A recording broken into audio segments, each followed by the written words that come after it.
শুভ সন্ধ্যা বাংলাদেশে। আর আমাদের এখানে নর্থ আমেরিকা বা কানাডা, আমেরিকায় হলো শুভ সকাল। সবাইকে শুভেচ্ছা জানিয়ে আজকে আমাদের আদিবাসীদের মাসব্যাপী যে ভার্চুয়াল সাহিত্যানুষ্ঠান শুরু করতেছি। আজকে হলো ৪র্থ দিন। আমরা আমাদের আ যথারীতি প্রোগ্রাম ৮টায় শুরু করার কথা। আমার মনে হয় খুব একটা দেরি হয় নাই। সঠিক ৮টাই বাজে।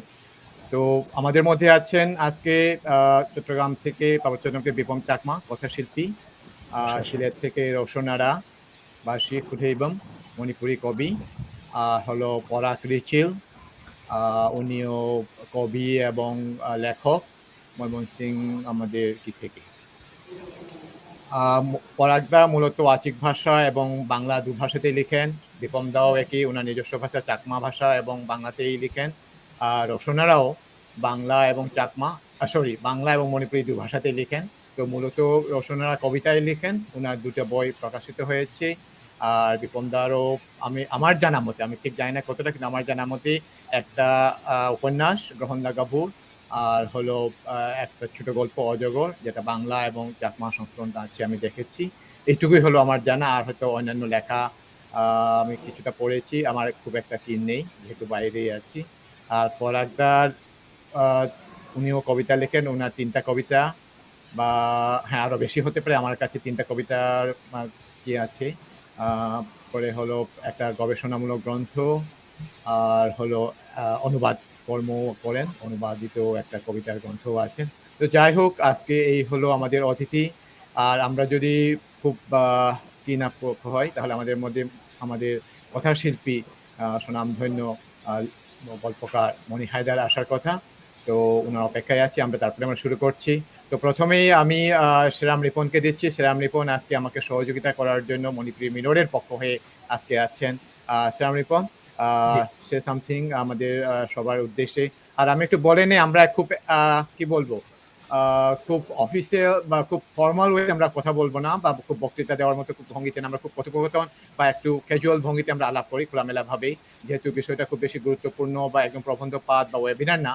আমরা বলেছি যে লেখক আড্ডা বা লেখক সাহিত্যিকদের নিয়ে আলোচনা বা আলাপ, কথোপকথন। তো আমরা ওই ঢঙেই আগাবো। হ্যাঁ? তো জি। এবার আমরা চলে যাচ্ছি সেরাম রিপনের কাছে। আপনাকে নমস্কার, শুভ সন্ধ্যা, এবং যারা বাংলাদেশের বাইরে আছেন, মূলত নর্থ আমেরিকায়, তাদেরকে শুভ সকাল জানাচ্ছি। আমি আজকে খুবই আনন্দিত এই আপনাদের সাথে একই প্ল্যাটফর্মে আসতে পেরে। আজকে এখানে যারা উপস্থিত আছেন, বিপম দা, রোশনারা দিদি, পরাগ দাদা, সবাইকে আমার আন্তরিক শুভেচ্ছা এবং শ্রদ্ধা, এবং যারা দেখছেন তাদের কাছেও আমার আন্তরিক শুভেচ্ছা। আসলে এই যে অনুষ্ঠান, আদিবাসী সাহিত্য নিয়ে মাসব্যাপী যে অনুষ্ঠান মালা শুরু করেছেন আপনারা, এইটা অত্যন্ত অত্যন্ত প্রয়োজনীয়। আমার কাছে মনে হয় যে এটা অত্যন্ত সৃষ্টিশীল একটা উদ্ভাবনী মনের পরিচয়। এটি খুবই দরকার ছিল বলে আমার মনে হয়। তো আপনারা শুরু করেছেন, এটা সামনে এগিয়ে যাক, এই প্রত্যাশা আমার সবসময় আছে। আমার পক্ষ থেকে আমি যতটুকু সীমিত সাধ্যের মধ্যে যতটুকু সাহায্য করে সেটা তো আমি করবো, এটা আমার আনন্দের সাথেই করবো। আমি প্রথমে কথাটা বাড়িয়ে মণিপুরি মিরর প্রসঙ্গে যদি একটু বলি, মণিপুরি মিরর আমরা আমাদের প্রমোদ দা, হামন দাদা এবং আরো অনেকেই সংশ্লিষ্ট, অনেকেই আমি সহ, গত বছরের নভেম্বরে আমরা শুরু করেছিলাম মণিপুরি মিরর .com নামে একটি ওয়েবসাইটে। এটা মূলত নিউজ ওয়েবসাইট। আমি একটু সংক্ষেপে বলি, আমরা এটি শুরু করার আগে বাংলাদেশের অনেক শ্রদ্ধাভাজন, অনেক সংশ্লিষ্ট বিষয়ে সংশ্লিষ্ট ব্যক্তিদের সাথে আলাপ করেছিলাম। ভারতের অনেকের সাথে আমরা আলাপ করেছিলাম। সবার সাথে সহযোগিতা এবং পরামর্শ নিয়ে আমরা মণিপুরি মিরর .com এই মণিপুরি ওয়েবসাইটটি আমরা শুরু করেছিলাম। এটি মূলত বাংলাদেশের মণিপুরীদের জন্য প্রথম নিউজ ওয়েবসাইট। তো যাই হোক, এটা আমরা এখন চালিয়ে যাচ্ছি। আমাদের উদ্দেশ্য হলো যে মণিপুরি ভাষা, সাহিত্য এবং একই সাথে আদিবাসী সাহিত্য, সংস্কৃতি এবং সাম্প্রতিক খবরাখবর প্রদানের মাধ্যমে বিশ্বের যে পাঠক আছে, যারা আগ্রহী শ্রোতা আছেন, তাদের কাছে পৌঁছে দেওয়া। একই সাথে আমাদের ভাষা, সাহিত্য, সংস্কৃতি, ইতিহাস ইত্যাদি চর্চার একটি ক্ষেত্র তৈরি করা, এবং আমাদের নিজেদের মধ্যে একটা বন্ডিংটাকে আরো যাতে কিভাবে শক্ত করা যায় সেই প্রচেষ্টাকে সামনে নিয়ে আমরা মণিপুরি মিরর .com শুরু করেছিলাম। আমাদের হামম দাদা, হামম প্রমোদ দা আমাদের পাবলিশার এবং এডিটর ইন চিফ, আমি এডিটর হিসেবে দায়িত্ব পালন করছি। তো আমরা আদিবাসীদের সমস্ত ভাষা সাহিত্য নিয়ে কাজ করার আমাদের আগ্রহ আছে এই প্ল্যাটফর্মে। তো সংক্ষেপে আমি এতটুকুই আজকে বলি। আমি তাহলে এই পর্যায়ে রওশনারা দিদির কাছে আসি। দিদি, আপনি তো মণিপুরীদের জন্য আপনার সাহিত্য কর্ম এখন আমরা অনেকেই জানি, সবাই জানে আপনার সম্পর্কে, এখন সবাই জানে আপনার সম্পর্কে, এখন আর বলার অপেক্ষা রাখে না। আপনি পায়োনিয়ারের ভূমিকা পালন করছেন মণিপুরী সাহিত্য এবং কবিতার ক্ষেত্রে।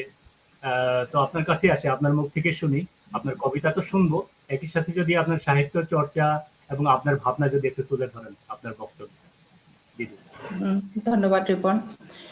Bangladesh Manipuri Sahitya Sangsad, Chittagong hill tracts writers union, folk বিরিম এবং মণিপুরি মিররের আয়োজনে বাংলাদেশ আদিবাসী সাহিত্য অনুদ্ঘাটিত এক গোপন ঐশ্বর্য, এই স্লোগানে বাংলাদেশ আদিবাসী সাহিত্য নিয়ে মাসব্যাপী ভার্চুয়াল অনুষ্ঠানে আজকের উপস্থিত গুণীজন বিপম চাকমা কথা সাহিত্যিক, চাকমা ভাষা পরাগ রিসিল আচিক ভাষার লেখক ও কবি, গল্পকার মনি হায়দার এবং আজকের অনুষ্ঠানের উপস্থাপক ও সমন্বয়ক হামম প্রমোদ ও সেরাম রিপন সহ যারা আমাদের অনুষ্ঠানটি অনলাইনে দেখছেন, সকলকে আমার সালাম ও শুভেচ্ছা।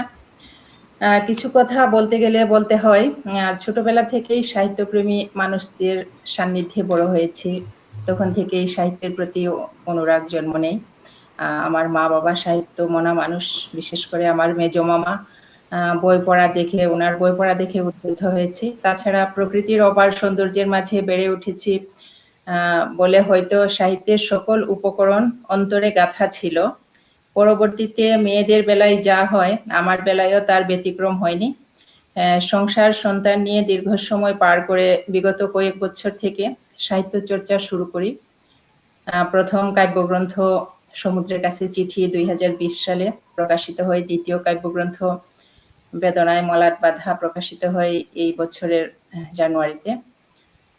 আমি বাংলা ভাষাতেই লিখি, মাতৃভাষাতেও মাঝে মধ্যে লেখার চেষ্টা করি।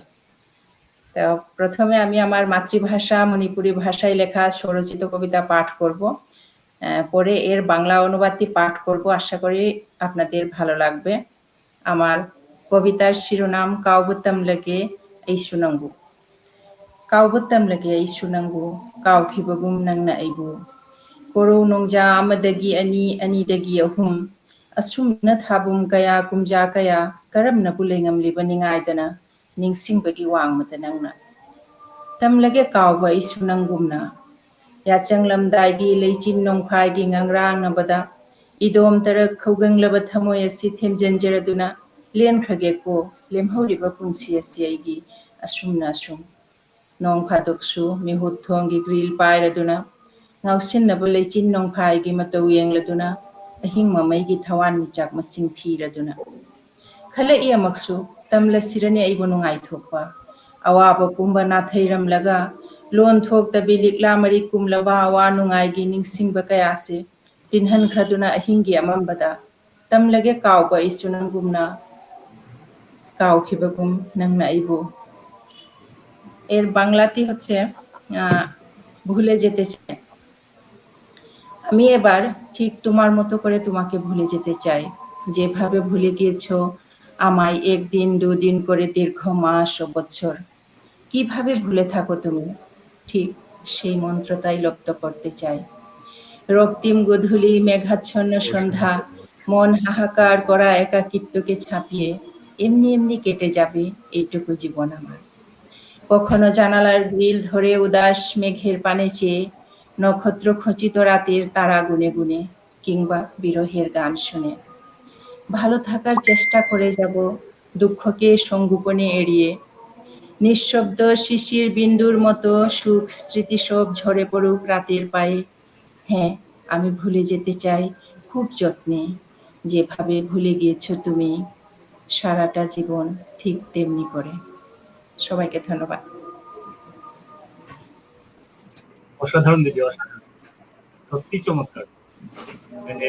একই সাথে আপনি আপনার জীবনের নানা ধরনের, প্রত্যেকটি মানুষের জীবনে তো নানা ধরনের সমস্যা থাকেই, ব্যক্তিগত সমস্যা থাকে, তার মধ্যে আপনি যে সাহিত্য চর্চা চালিয়ে যাচ্ছেন, এগিয়ে যাচ্ছেন, আপনি একই সাথে বড় একটা দায়িত্ব পালন করছেন আপনার আমাদের নিজস্ব কমিউনিটির প্রতি, আমাদের সাহিত্য, সংস্কৃতি, ভাষাকে এগিয়ে নেওয়ার ক্ষেত্রে আপনি যে বলিষ্ঠ ভূমিকা পালন করছেন, সেটি আসলেই খুবই খুবই প্রশংসার ব্যাপার। আপনি চালিয়ে যাবেন, আপনার অবস্থা লক্ষ্যে পৌঁছাবেন, এবং মণিপুরি সাহিত্য, সংস্কৃতি এবং একই সাথে আদিবাসী সাহিত্যের চলার পথে আপনার বিশাল একটি ভূমিকা রেখে যাচ্ছেন, আরো বলিষ্ঠ ভূমিকা রাখবেন এই প্রত্যাশা করি। আমি দাদা প্রমোদার কাছে চলে যাই। Thank you Ripon. আমাদের সৌভাগ্য বলতে হবে, আমাদের মধ্যে উপস্থিত হয়েছেন বিশিষ্ট কথা সাহিত্যিক, সবাই জানেন, কি বলবো, শুধু কথা সাহিত্যিকই না, উনি ভালো উপস্থাপক, গল্পকার, তারপরে হলো আমাদের সাহিত্য জগতে ওনার নিজের নামে নিজেই পরিচিত মনি হায়দার ভাই। ওনার সাথে আমার কিন্তু একদম ছোটবেলা না ঠিক বলে আমার একদম কৈশোর জীবন থেকে, আমি যখন ঢাকায় প্রথম যাই তখন থেকেই পরিচয়, ভাগ্যক্রমে আর কি। আমি যে খুব লেখালেখি করে বা ওনার কাছাকাছি আসছি ওইটা না, ভাগ্যক্রমে আমরা যখন শিল্পতরু, তখন আবার শিল্পতরুর যুগ, গ্রিন রোডের পাশে ছিলেন, আমি ঠিক ভুলে গেছি, অনেকদিন হয়ে গেছে। তো যাই হোক, ওইখানে আমরা আমাদের ইপম নামে সনাতন কাকার কি সম্পাদনায় আমরা একটা প্রকাশ করতাম, তো ওইখানে ওইখানে আমরা কি করতাম, তো ওইখানে ওনার সাথে পরিচয়, ওইভাবেই আমাদের আস্তে আস্তে হৃদ্রতা গড়ে ওঠে। তো আমরা বাংলা অক্ষরে মণিপুরি লিখতাম, তো ওনাকে আমরা অনেক কষ্ট দিয়েছি। তো আজকে ওনাকে পেয়ে আমরা আমাদের এই মণিপুরি থেকে শুরু করে আমরা বাংলাদেশের সকল আদিবাসীদের পক্ষ থেকে আপনাকে শুভেচ্ছা জানাচ্ছি, আর আজকের আয়োজকের পক্ষ থেকেও আপনাকে শ্রদ্ধা, ভালোবাসা এবং শুভেচ্ছা। তো মনি ভাই, আপনার কাছে আমি জাস্ট 2 মিনিটের একটু কথা বলে তারপরে আমরা বিপন্দার কাছে যাব। আপনি জাস্ট আপনার আজকে এই যে উপস্থিতির মুহূর্তে আপনার অনুভূতিটুকু বলেন, তারপরে আমরা যাব বিপন্দার কাছে, তারপরে আপনি আবার আসবেন, আমরা একটু কথা বলবো বা আপনার কাছে আমরা কিছু কথা শুনবো। ধন্যবাদ। আমাকে কি শুনতে পাচ্ছেন আপনারা? হ্যাঁ, শোনা যাচ্ছে। আমাকে কি শুনতে পাচ্ছেন? আচ্ছা, সত্যিকার অর্থে আজকে এই দিনটা আমার জন্য খুবই স্মরণীয়, এবং আমি খুব কৃতজ্ঞ রাকসামের কাছে যে মিঠুন রাকসাম আপনাদের সঙ্গে আমাকে যুক্ত করে দিয়েছে। আপনাকে আমি অনেকদিন ধরে চিনি, আমরা একসঙ্গে সাহিত্যের অনেক কাজ করেছি, কিন্তু মাঝখানে নানা কারণে আমরা পিছিয়ে পড়েছি। আমি ঢাকা কেন্দ্রিক হয়ে পড়েছি, আপনি হয়তো আপনার এলাকায় চলে গেছেন, যার ফলে আপনার সঙ্গে আমার ওইরকম কোনো যোগাযোগ সূত্র ছিল না বলে আর যোগাযোগ হয়ে ওঠেনি। এই অনুষ্ঠানের মধ্য দিয়ে আবার সেই যোগাযোগটা নবায়ন হলো, এবং আমরা আশা করছি যে, আমি ব্যক্তিগতভাবে আশা করছি যে আদিবাসী শিল্প, সাহিত্য, সংস্কৃতির যে বিশাল এক খনি রয়েছে, সেই খনি সঙ্গে আমার এটা খুব একটা বিস্ময়কর প্রশ্ন যে কেন আপনারা যে অনুষ্ঠানটা শুরু করেছেন, অনুষ্ঠানটার নাম বাংলাদেশের আদিবাসী সাহিত্য অনুদ্ঘাটিত এক গোপন ঐশ্বর্য। যদি ঐশ্বর্যই হয়, সেটা গোপন কেন হবে? সাহিত্য সংস্কৃতি কি গোপন করে রাখা যায়, বা গোপন করা উচিত কি, বা গোপন আমরা রাখছি কেন? আমরা কেন আপনি তো বাংলাদেশের মানুষ, আর এদেশের আদিবাসীদেরকে ক্ষুদ্র জনগোষ্ঠী কেন বলা হচ্ছে, এটা আমি ঠিক বুঝতে পারছি না। সরকারের মাথায় কি আছে, এবং সরকার যারা চালাচ্ছে তারা কেন এই সব কথা বলছে, এবং এর মধ্যে দিয়ে কি করতে চাইছে আমি ঠিক জানি না। কিন্তু বাংলাদেশ এমন একটি দেশ, যে দেশটি হচ্ছে যে তার ভাষার জন্য পৃথিবীতে প্রথম জীবন উৎসর্গ করেছে, জীবন দান করেছে, এবং একই সঙ্গে এই বাংলাদেশের আমি মনে করি এই ভৌগোলিক মানচিত্রে যে মানুষ, আদিবাসী হোক আর কিংবা অন্য সম্প্রদায়েরই হোক, তাদের যদি কোনো ভাষা থাকে, সেই ভাষা যেভাবে আমরা 71 সালে কিংবা 52 সালে জীবন দিয়ে রক্ষা করেছি, এখনো সেইভাবে জীবন দিয়ে রক্ষা করতে হবে। এবং প্রত্যেকের ভাষা, যদি 5 জন মানুষের একটি ভাষা থাকে, সেই ভাষা রক্ষা করবার দায়িত্ব আমাদের। এই বাংলাদেশে এই কারণে যে আমরা প্রথম পৃথিবীতে জীবন উৎসর্গ করেছি, দান করেছি, উপহার দিয়েছি মাতৃভাষা প্রতিষ্ঠার জন্য। তো কেন যে এইসব হচ্ছে, কারা এগুলো চালাচ্ছে, কেন এত দ্বৈততা, এই সময় বুঝতে পারি না। তো যাই হোক, সেসব বিষয় নিয়ে হয়তো আরো কথা বলবো আপনাদের সঙ্গে। তো আমার খুব ভালো লাগছে, আমি খুব অনুপ্রাণিত বোধ করছি এই বাংলাদেশের একজন মানুষ হিসাবে, এবং আপনারাও বাংলাদেশের মানুষ, চিরকালের মানুষ। শিল্প, সাহিত্য, সংস্কৃতির মধ্য দিয়ে আমাদের সংহতি, আমাদের চিন্তা এবং আমাদের একতা, আমাদের মননের যে মনন সেটা প্রতিষ্ঠিত হবে। আমি আপনাদের সঙ্গে থাকতে পেরে, আমি যুক্ত হতে পেরে আমি খুব আনন্দিত এবং কৃতজ্ঞ আপনাদের কাছে যে আমার মতো একজন সামান্য মানুষকে আপনারা যোগ্য মনে করেছেন আপনাদের সঙ্গে যুক্ত করবার জন্য। আমি অভিবাদন জানাই। অনেক অনেক ধন্যবাদ মনি ভাই। আমরা এই উত্তরটা পরে দিচ্ছি। আমরা কেন বা কখন থেকে আলাদা হয়েছি সেটা না, আমরা অনুদ্ঘাটিত রয়ে গেছি। কেনই বা অনুদ্ঘাটিত রয়ে গেছি ওটা নিয়েও একটা প্রশ্ন আছে। হয় না যে ইংরেজি শব্দের মধ্যেও অনেক বর্ণমালা বা অ্যালফাবেট আছে, আছে ঠিকই কিন্তু উচ্চারিত হয় না, তাই না? এই যেমন আমরা নাইট বলি, কে আছে কিন্তু ওই কে আর উচ্চারিত হয় না। ঠিক তেমনি বাংলাদেশে আমাদের এই ভূখণ্ডে আমি বলি যে বঙ্গ অঞ্চলে বাংলা ভাষী বা বাংলা যদি আমরা জাতিসত্তার কথা বলি, বৃহত্তর জাতিসত্তা বাঙালির পাশাপাশি যে আরও যে জাতিগত সংখ্যালঘু বা সংখ্যালঘু শব্দটাও যদি কিনা আদার যে জাতিসত্তাগুলা, ওইটার কিটা খুব একটা কি ছিল না, নাই বলবো না, আছে কিন্তু খুব ম্রিয়মাণভাবে ছিল। কিন্তু ওইটাকে একটু বেগবান করার জন্য আমাদের এই উদ্যোগটা। এখানে কোনো অহেতুক কোনো কি নেই, রাজনীতি বা কোনো কিছু নেই। ওইটা আর একটা আদিবাসী সাহিত্য বলছি একটা আমব্রেলা টার্ম। এই মুহূর্তে আমরা আমব্রেলা টার্ম হিসাবে আদিবাসী সাহিত্য বলছি, কিন্তু আমরা চাচ্ছি যে বাংলাদেশের সাহিত্য বলতে শুধুমাত্র বাংলা ভাষার সাহিত্যকে না বুঝিয়ে বাংলা ভাষার পাশাপাশি যে মণিপুরি ভাষার সাহিত্য, তারপরে হলো আপনার এই যে চাকমা ভাষা, হ্যাঁ, আচিকদের কি বলে আচিক ভাষা, মান্দি ভাষার মান্দি জনগোষ্ঠীর আচিক ভাষা, তারপরে ত্রিপুরাদের ককবরক ভাষা, সাঁওতালি, কুরুক, সাদ্রি, প্রত্যেকটা ভাষার কিন্তু একটু একটু হলেও সাহিত্য রয়েছে। সাহিত্য বলতে শুধু কি না লিখিত সাহিত্য না, আমাদের এখানে সাহিত্য বলতে আমরা বোঝাচ্ছি যে গীতিনাট্যগুলা বা যে মৌখিক বা যে আমাদের লোককাহিনী, লোক সংস্কৃতি অনেক আছে। যাই হোক, ওইটা আস্তে আস্তে আমরা কি হবে উচ্চারিত হবে, আরো মানে সামনে বিকশমান হবে আমাদের এই উদ্যোগের মধ্য দিয়ে। আমরা যদিও ছোটখাটো হলেও সিলেটে আমরা মণিপুরের পরে যাই প্রত্যেক বছর, সেই 75 থেকে বাংলাদেশ হওয়ার পর থেকে, তারপরে চিটাগাং হিলসেক্সেও আছে, নর্থ বেঙ্গলে, ময়মনসিংহ, সব জায়গায় কিন্তু আমাদের সাহিত্য কিন্তু কম নিভু নিভু দ্বীপ হলেও জ্বালাচ্ছিল বা জ্বলতেছে। কিন্তু ওইটাকে আমরা আরো বিকশিত করতে চাই রাষ্ট্রের সব জায়গায়, জাতীয়ভাবে। এটাই হলো আমাদের মূল উদ্দেশ্য। যাই হোক, আমরা এবার চলে যাচ্ছি আমাদের আজকের আলোচক বা আমাদের মধ্যে আছেন যে বিপন চাকমা। উনি চাকমা ভাষার ঔপন্যাসিক এবং গল্পকার, এক কথায় আমরা বলতে পারি যে কথা সাহিত্যিক। ওনার কাছে আমরা একটু শুনে আছি, ওনার কাছে আমরা জানতে চাই যে আপনি আমাদের মধ্যে কিন্তু খুব কম কথা শিল্প নিয়ে কাজ করে। আমরা জানি যে কথা শিল্প, আমরা বলি যে বাংলা সাহিত্যের কথা শিল্প একটা বাংলা সাহিত্যের একটা শিশু কি বল মানে শিশু কন্যার মতো, তাই না? আমরা যেভাবে গল্প আমাদের কাব্যগ্রন্থ বা অন্যান্য শাখা যেভাবে প্রসারিত হয়েছে, হয়তো কথা সাহিত্য কিন্তু এইভাবে নাই আমাদের বাংলা অঞ্চল, মানে বাংলা ভাষা যদিও অনেক সমৃদ্ধ, তারপরেও কিন্তু সবাই ওনাকে বলে থাকে। তো যাই হোক, আবার বিপনদার কাছে যাই। বিপনদা, এখন আপনি আপনার একটু কি বলবো, আপনার কাজের কি নিয়ে, কাজ নিয়ে, অথবা আপনার চিন্তা ভাবনা নিয়ে, আপনার চাকমা ভাষা নিয়ে একটু বলবেন প্লিজ। ধন্যবাদ প্রমোদ দা, এবং আরো যারা আছেন তাদেরকে সবাইকে নমস্কার এবং সালাম, এবং যারা আজকের এই অনুষ্ঠান দেখছেন লাইভে তাদেরকেও সালাম জানাচ্ছি, নমস্কার জানাচ্ছি। এবং যারা হয়তো ধারণকৃত যে ইয়া থাকবে সেগুলো হয়তো আপনারা ফেসবুক পেজে দেখবেন, হয়তো বা হামুমদা যদি ইউটিউবে দিয়ে থাকেন সেখানেও হয়তো দেখবেন, তাদেরকেও সালাম জানাচ্ছি। তো আমি আর আলাদা করে কোনো কারো নাম বলছি না, সবার উদ্দেশ্যেই। তো আসলে আমাদের যে চাকমা ভাষায় সাহিত্য চর্চা, এটা আধুনিক সাহিত্য চর্চা বা ধরেন প্রাচীন সাহিত্য চর্চা বলতে এরকম কোনো কিছুই আসলে অস্তিত্ব নাই। তা আমরা জানি যে আমরা আমাদের চাকমা ভাষায় প্রথম যিনি একক সাহিত্যিকের যে এক গ্রন্থ একটা পাওয়া যায় সেটা হচ্ছে গোজেন লামা।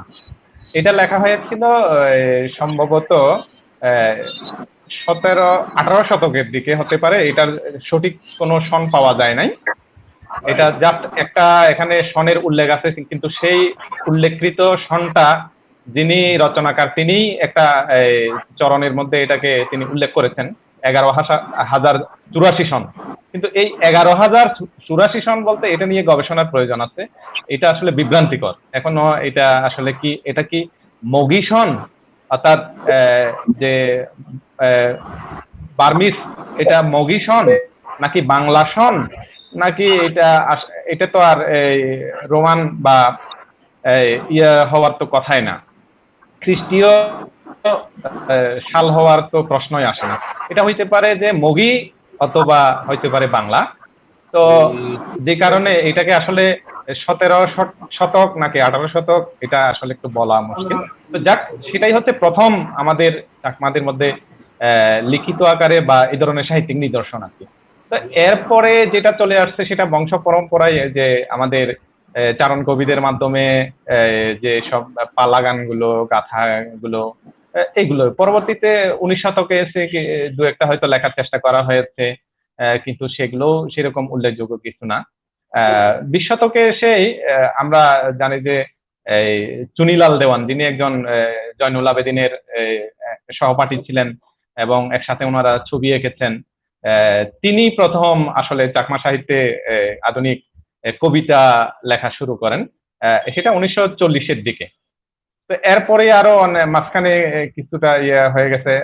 আবার সেই প্রসঙ্গে আরেকটু উল্লেখ করতে হয় যে চাকমা রাজবাড়ি থেকে রানী বিনীতা রায়ের সম্পাদনায় যে গৈরিকা প্রকাশিত হতো, এটা অবশ্য নামটাও রবীন্দ্রনাথ দিয়েছিলেন, গৈরিকা নামটা।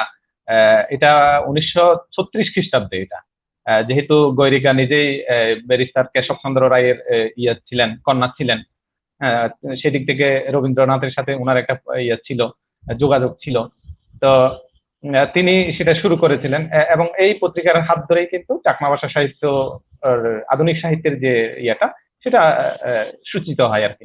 কিন্তু তারপরেও এই যে ধরেন যদি 30 ধরেন বা 35 সাল ধরেন, তাহলে কমপক্ষে এখন 70-90 বছর, 80-90 বছরের মতো একটা সময় হয়ে গেছে আধুনিক ইয়াতে প্রবেশ করেছে চাকমা সাহিত্য। কিন্তু সেরকম ভাবে উল্লেখযোগ্য তেমন কোনো সাহিত্যকর্ম আমরা আসলে দেখতে পাই না। তো এটার অনেকগুলো কারণ থাকতে পারে। এটা সবচেয়ে বড় কারণ যেটা আমি মনে করি সেটা হচ্ছে আমাদের এই আসলে কোনো নির্দিষ্ট কোনো প্ল্যাটফর্ম নাই। এটা যে একজন লেখক যে একটা লেখা লিখবে, এটার কোনো আসলে প্ল্যাটফর্ম নাই যে কোথায় সে প্রকাশ করবে বা সেরকম। তারপরে আগেকার দিনে প্ল্যাটফর্ম দূরে থাক, যে কারিগরি যে সমস্যাগুলো ছিল, বর্ণ হয়তো ছিল কিন্তু এই বর্ণগুলো যে ছাপার অক্ষরে যাবে এরকম কোনো প্রেস কোথাও গড়ে উঠে নাই। এখন হয়তো আধুনিক সময় একটু কম্পিউটার ডিজিটালাইজ হয়ে যাওয়ার কারণে একটু সুবিধা হয়েছে, বা আমাদের যারা কিছু উদ্যোগী তরুণ আছেন যারা ইউনিকোড ফর্ম তৈরি করেছেন, যারা এই বর্ণমালার ফন্ট তৈরি করেছেন, যে কারণে এখন ইয়ে করা যাচ্ছে, এটা সহজলভ্য হয়েছে আর কি। তো যাক, তারপরে পার্বত্য চট্টগ্রামের পরিস্থিতির কথা আপনারা জানেন, সেটাও একটা বিশাল কারণ যে মানুষ যেখানে প্রাণের ভয়ে অতিষ্ঠ হয়ে আছে সেখানে তো মাথা থেকে সাহিত্য আসার তো আসলে প্রশ্নই আসে না। যেমন আমরা জানি যে এই বাংলা সাহিত্যের যে অন্ধকার যুগকে বলা হয়, যারা সমালোচক বা তারা বলেন যে এটা অন্ধকার যুগ কেন, এই 150 বছরে কোনো সাহিত্যের নিদর্শন কেন পাওয়া যায় না। তারা মূল যে ইয়েটা বলে থাকেন সেটা হচ্ছে যে ওই সময় যে রাজনৈতিক স্থিতিশীলতার যে অভাব ছিল, মানুষের যে মানসিক যে শান্তি ছিল না, স্থিতিশীল অবস্থা ছিল না, রাজনৈতিক অবস্থা, সেটাই হচ্ছে সবচেয়ে বড় কারণ। তা আমিও মনে করি আমাদের চাকমা সাহিত্য এই এই সময়টাতে এগোয়নি, সেটা একটা বড় কারণ হচ্ছে প্রকাশের একেবারে কোনো সুযোগই নাই। আমরা কয়েকটা সংস্থার কথা এখানে বলি, যেগুলো যেমন বর্তমানে ক্ষুদ্র নৃগোষ্ঠীর সাংস্কৃতিক ইনস্টিটিউট, যেটা সম্ভবত 78-এর দিকে প্রতিষ্ঠিত হয়েছিল, যে উষাই অর্থাৎ উপজাতীয় সাংস্কৃতিক ইনস্টিটিউট নামে। এটা তো এখানেও কাজের সীমাবদ্ধতা আছে, যেহেতু সরকার নিয়ন্ত্রিত প্রতিষ্ঠান, যদিও স্বায়ত্তশাসিত প্রতিষ্ঠান, এখানে বাজেটের স্বল্পতা আছে, তারপর দক্ষ কর্মীর অভাব আছে, আবার সেখানে মত প্রকাশের স্বাধীনতার ব্যাপারটাও চলে আসে। যে যেগুলো আমি আমি আমি তো নিজেই এরকম একটা লেখা একবার সেখানে লিখেছিলাম, কিন্তু সেটা আমার লেখাটাকে এভাবে রিজেক্ট করা হয় যে না, এটা আপত্তিজনক লেখা, এটা লেখা যাবে না, এই ধরনের কিছু ছাপানো যাবে না। তো বিষয়গুলো হচ্ছে এগুলোই আর কি, যে তারপরে বর্তমানে যেহেতু 97 শান্তি চুক্তি হয়েছে এবং সে এরপরে একটু একটু সামনের দিকে এগোচ্ছে আর কি। কিছু উদ্যোগী তরুণ যে আমাদের বলবো ওই যে কারিগরি যে সীমাবদ্ধতাগুলো সেগুলো তারা কাটিয়ে ওঠার ইয়ে করেছেন, পথ তৈরি করেছেন, এবং অনেকেই চেষ্টা করছেন এখন কিছু লেখার জন্য। এভাবে আস্তে আস্তে এগিয়ে যাচ্ছে আর কি।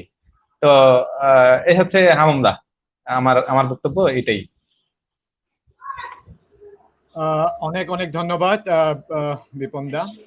আসলে হ্যাঁ, আমাদের কি নিয়ে নামকরণীয় সমস্যা আছে। ওই যে মনি ভাইয়ের একটা গল্পে আছে না, যে গাছ তো গাছই, সেটাকে বৃক্ষ বলুক আর যাই বলুক, ওনারা গাছ মানে গাছ তো গাছই। কেউ একটু ভালো করে বলে যে বৃক্ষ। তো ঠিক তেমনি আমাদের মানে চাকমাই মণিপুরি আমি গতকালকেও বলেছি। কেউ মানে বাংলাদেশে হয়তো অনেকেই বা জানি না কেন উপজাতি হিসেবে বলে, বা আগে হয়তো আরো খারাপ ভাবে বলতো, এখন ক্ষুদ্র নৃগোষ্ঠী বা আমরা বলছি আদিবাসী। তো যাই হোক, আমি সেই বিতর্কে যাচ্ছি না আজকে।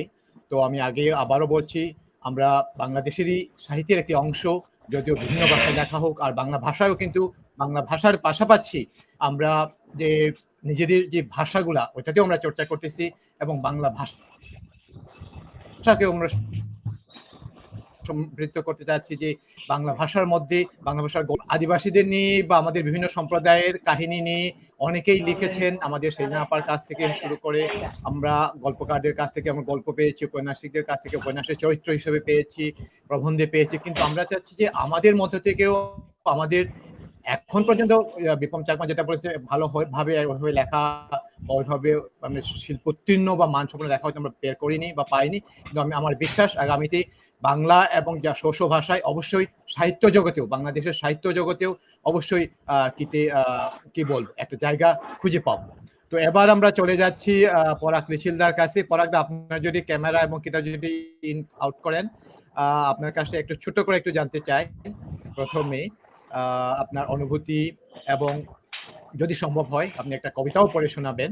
হ্যাঁ, আর আপনার লেখালেখি এবং এইসব বিষয় নিয়ে আমরা একটু শুনতে চাইবো আর কি। পরাগদা, শোনা যাচ্ছে?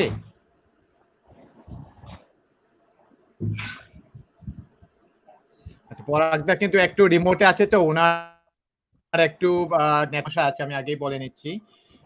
ওনার যদি খুব বেশি কিনা হয় তাহলে আমরা অবশ্যই পাবো, কিন্তু এই মুহূর্তে পাচ্ছি না। আমার মনে হয় নেটওয়ার্কে প্রবলেম হয়ে গেছে। আচ্ছা, আমরা রোশনের কাছে যাই আবার। রোশনের আমরা আরেকটা কবিতা শুনি, তারপরে আমরা মনি ভাইয়ের কাছে আমরা ইয়ে বিপম চাকমা যে কথাগুলো বলেছেন আর কি, ওইটার কি হিসাবে আপনার মানে যদি কোনো কিছু বলার থাকে এবং ওইটা নিয়ে একটু কমেন্ট করবেন। হ্যাঁ, এবার রোশনারা।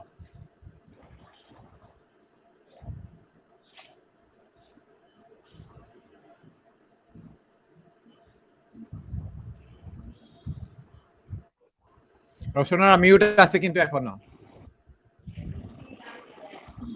মিউট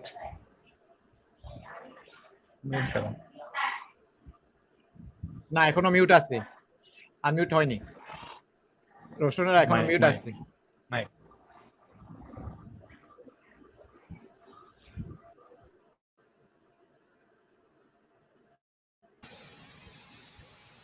দিদি মাইকটা যদি একটু আনমিউট করে দেন।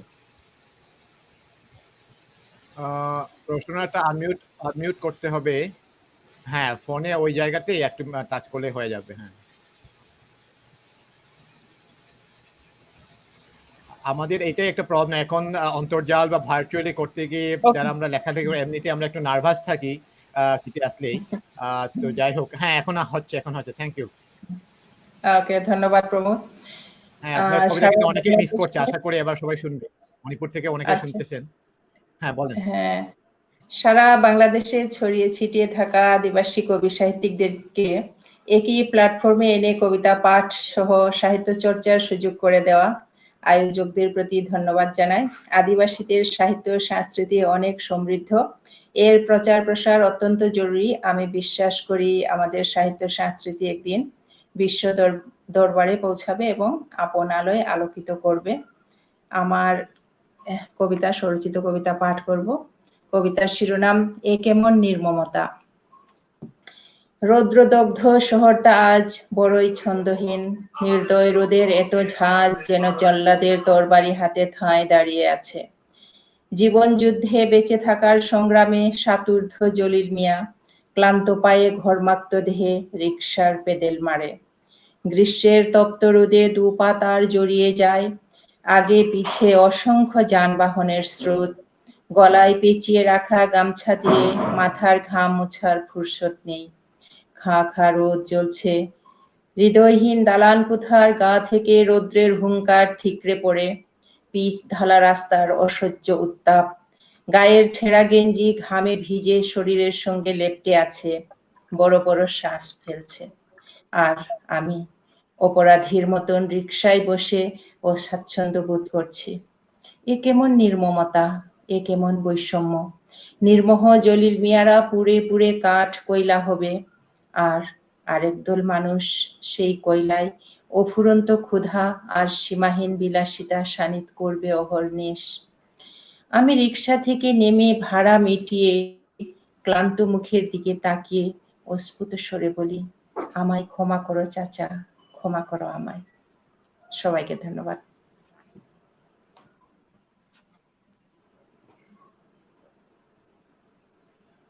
অনেক ধন্যবাদ রোশনারা বাসী। মণিপুরী নাম হলো খুঠেইবম। এবার আমি চেষ্টা করছি পরাগদা, আপনি যদি শোনা যায় আপনার কাছে আমরা একটু যেতে চাচ্ছি আর কি, আপনাকে একটু নিয়ে আসতে চাই।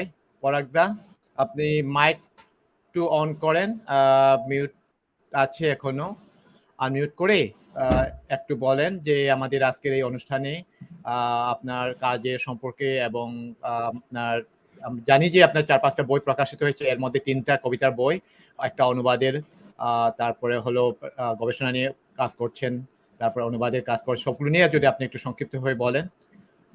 যদি ভিডিও যদি কি অন নাও হয়, হ্যাঁ আচ্ছা, ওনার কিটা না খুব সমস্যা করতেছে, ওনার নেটওয়ার্ক নিয়ে একটু বারবার চলে যাচ্ছে, বারবার চলে আসতেছে, সো একটু সমস্যা হচ্ছে সবার। আপনার মাইকটা শুধু অন করে রাখতে পারেন, আপনার যদি ভিডিওটা না দেখা যায়। শোনা যাচ্ছে, বলেন দাদা। আচ্ছা, সবাইকে ধন্যবাদ জানাই যারা আয়োজন হ্যাঁ বলেন করেছেন বলেন। এই মহৎ অনুষ্ঠানে। সবাইকে আর যারা অনুষ্ঠান শুনছেন আপনাদেরকে অনেক ধন্যবাদ, শুভেচ্ছা। আমি আসলে নেটওয়ার্কের সমস্যায় আছি। এই যে প্রথমে তো বাড়িতে ছিলাম বা একটা ঘর থেকে বের হইলাম যাতে নেটওয়ার্ক পাওয়া যায়।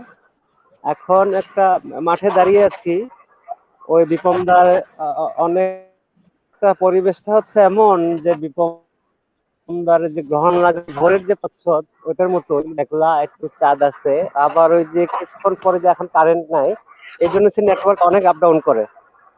তো মানে আমি যদি বিচ্ছিন্ন হয়ে যাই আগেই বলে রাখি, ক্ষমা সুন্দর দৃষ্টিতে দেখবেন। আমি কিছুটা শুরু করতে চাই যে এইভাবেই মানে আমার যে মূল যে চিন্তা টেনশন ছিল এটাই, নেটওয়ার্কের মধ্যে থাকতে পারবো কি পারবো না। তারপরও যে রসনারা দিদি থাকবেন, বিকমদা থাকবেন, মণি ভাই এসে আমাদেরকে আরো সমৃদ্ধ করলেন, এবং মণি ভাই নিজে থেকেই যে আলোচনার সূত্রপাত করেছেন, এই জন্য মণি ভাইকে ধন্যবাদ। মণি ভাইকে দেখা হয়, মণি ভাইয়ের সাথে কথা হয়নি, কিন্তু বইমেলায় দেখি যে মণি ভাই অনেক ব্যস্ত, অনেক অনুষ্ঠান নিয়ে কথা বলছেন, এই সব দৃশ্য দেখি। তো আমি বিপমদা থেকে শুরু করতে চাই। এখানে বিপমদার নাম আমি কিভাবে শুনলাম, বিপম চাকমার কথা আমি কিভাবে শুনলাম। আমাদের মাঝে একজন কবি ছিলেন, কবি এখনো আছেন, মানে উনি, আমরা যখন পড়াশোনা করতাম উনি আমার সিনিয়র, কবি মাদল হাসান। তো উনি হচ্ছেন আমার প্রথম বইয়ের এই উমাচরণ কর্মকার, যে দেখা যাচ্ছে প্রচ্ছদে এখন, বইটার ফ্ল্যাট উনি রেখে দিয়েছেন। উনি আমার প্রিয়ভাজন একজন। উনি ভর্তি হয়েছিলেন প্রথমে চট্টগ্রাম বিশ্ববিদ্যালয়ে। তখন চট্টগ্রাম বিশ্ববিদ্যালয়ে আগে ভাগে ক্লাস শুরু হয়ে গিয়েছিল, সম্ভবত 3 মাস অথবা 6 মাস ক্লাস করার পরে উনি আবার বিশ্ববিদ্যালয় পরিবর্তন করেন। তো আমরা মাঝে মাঝে সাহিত্য আড্ডা দিতাম। উনি তখন আমরা শুনতাম যে ওনারা যারা আমার সিনিয়র লেখক কবি, ওনারা জিজ্ঞেস করতেন যে মানে তোমাদের মধ্যে কে কে আছে, কে কে লেখালেখির সাথে যুক্ত, কে কে এখন লেখালেখি করছে, এবং বলতেন যে বিপমদার কথা বলতেন যে বিপম চাকমা খুব ভালো লেখে, হ্যাঁ কণ্ঠম সুরঞ্জিত, কিন্তু আমরা লেখা পাচ্ছি না। এবং একটা পর্যায়ে গিয়ে দেখা গেল যে বিভিন্ন লিটল ম্যাগাজিনে লিখতেন নিয়মিত, বলা যায় অনেকটা নিয়মিত লিখতেন, পরে এক পর্যায়ে লেখা পাচ্ছিলাম না। তো ওই জন্য ওনাদের প্রশ্ন আর কি যে কোথায় কোথায় গেলেন, তো লেখা তো ওনারা তো খুব ভালো লেখেন। তো এইভাবে হচ্ছে বিপমদার প্রতি আগ্রহ, অনেক লেখা পড়েছি, লিটল ম্যাগে পড়তাম যখন নিয়মিত ছিলেন। তারপর ওনার যে অজগর বইটা, যে গল্পগ্রন্থ, সেই গল্পগ্রন্থে অজগর নামে একটা গল্প আছে, এটা তো আমার খুবই প্রিয়। আর এই যে আমরা প্রান্তিক নাম আমরা কেন বলি, কেন প্রান্তিক কথা, কেন নানা কথা, এই প্রসঙ্গে কিছুটা বলি। কিছুদিন আগে কবি কাজী নজরুল ইসলাম বিশ্ববিদ্যালয়ের একজন শিক্ষকের সাথে আড্ডা হচ্ছিল, সাহিত্য আড্ডা। তো উনি উনি গবেষণা করছেন। গবেষণাটা হচ্ছে বাংলা একাডেমিতে যখন তরুণ লেখক প্রকল্প ছিল, এখন তো বন্ধ হয়ে গেছে, এটা নিয়ে ওই সময় যারা লেখালেখি করতেন বা ওইখানে যারা যুক্ত হতেন, আর এখন তো সেই সুযোগ নাই, সেইটা ভালো ছিল নাকি এখন নেই, এটার ইম্প্যাক্ট কেমন, তো এটা নিয়ে গবেষণা। তো আলোচনার পর্যায়ে আমি বললাম যে আহ, মানে আমাদের তো অনেক লেখক আছে, মানে ওনাদের কথা কি জানেন? আর যেমন আমি দুইটা বইয়ের কথা খুব দৃঢ়ভাবেই বলতে পারি যে বিপম চাকমার যে অজগর যে গল্পগ্রন্থ, এবং যে মিঠুন রাকসামের একটা কাব্য আছে দলিলে ভাটপাড়া গ্রাম, মানে খুবই শক্তিশালী বই, এবং যে কোনো মানে এখন যে সাহিত্য রচিত হচ্ছে, মানে কোনো দিক দিয়ে আমরা এগুলো পিছনে ফেলতে পারবো না বা অ্যাভয়েড করতে পারবো না। কিন্তু দেখা যায় কি আমরা আহ অনেক সময় আমরা খোঁজ খবর রাখি না, আমরা আমরা হচ্ছে মানে সেগুলোর খোঁজ খবর রাখি না। এটা হচ্ছে মনি ভাই বা আরো যারা হয়তো বলতে পারবেন, যারা নিজেদের মেইন স্ট্রিম বলেন মনে করেন, ওনারা হয়তো বলতে পারবেন কেন খোঁজ খবর রাখেন না, এটা আমারও প্রশ্ন। কিন্তু আমি বলতে পারি এরকম আমাদের অনেক সম্পদ আছে, অনেক লেখক কবি সাহিত্যিক আছেন যারা খুবই শক্ত ভিতের উপর দাঁড়িয়ে চর্চা করে যাচ্ছেন, অনেক কি বলে অনেক সীমাবদ্ধতা বা অনেক আহ, যুদ্ধ করে যুদ্ধ করে বলতে এইসব বিষয় বলছি। বিপমদা একটু টাচ করেছিলেন যখন জীবন নিয়ে মানে টানাটানি তখন কিভাবে হয়, বা এখন বর্তমান পরিস্থিতি আমি যদিও ছোট, এটা যদি মনে করি আমার মূল চিন্তা যেমন এখন আমি নেটওয়ার্কের ভিতরে থাকতে পারবো কি পারবো না, বা বারবার বিচ্ছিন্ন হয়ে যাচ্ছি। হ্যাঁ, তো এটা খুব ছোট হয়ে গেল, এটা বলতে চাই না। তো এরকম তো আমি অনুরোধ জানাবো না, আমি বলবো যে আমাদের মধ্যে যে ঐশ্বর্য, যে আজকের আলোচনার শিরোনাম, তো ঐশ্বর্য আছে। মনি ভাইজন বলতেছেন এটা তো লুকিয়ে থাকবে কেন, আহ লুকিয়ে থাকার কথা না, কিন্তু অনেক সময় দেখা যায় যে অবহেলিত থাকে বা আমরা খোঁজ খবর রাখি না। তো এটা হচ্ছে আমাদের সীমাবদ্ধতা সামগ্রিক অর্থে, সামগ্রিকভাবে।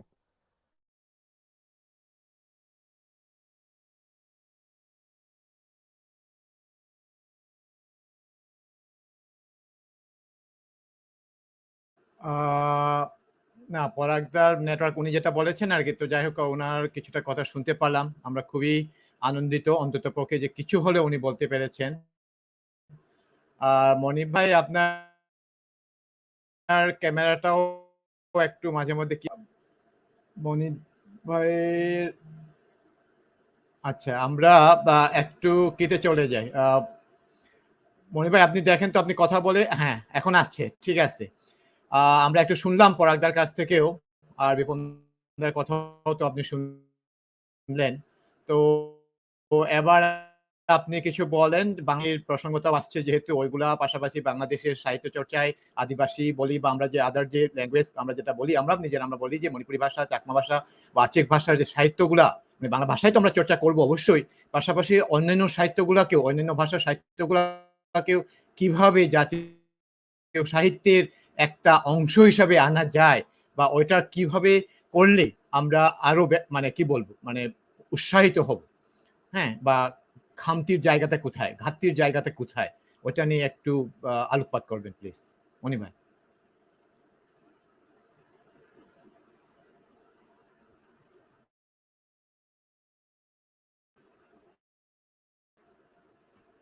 আপনার আনমিউট আনমিউট, হ্যাঁ এখনো মিউট আছে মনি ভাই, একটু এখনো মিউট আছেন।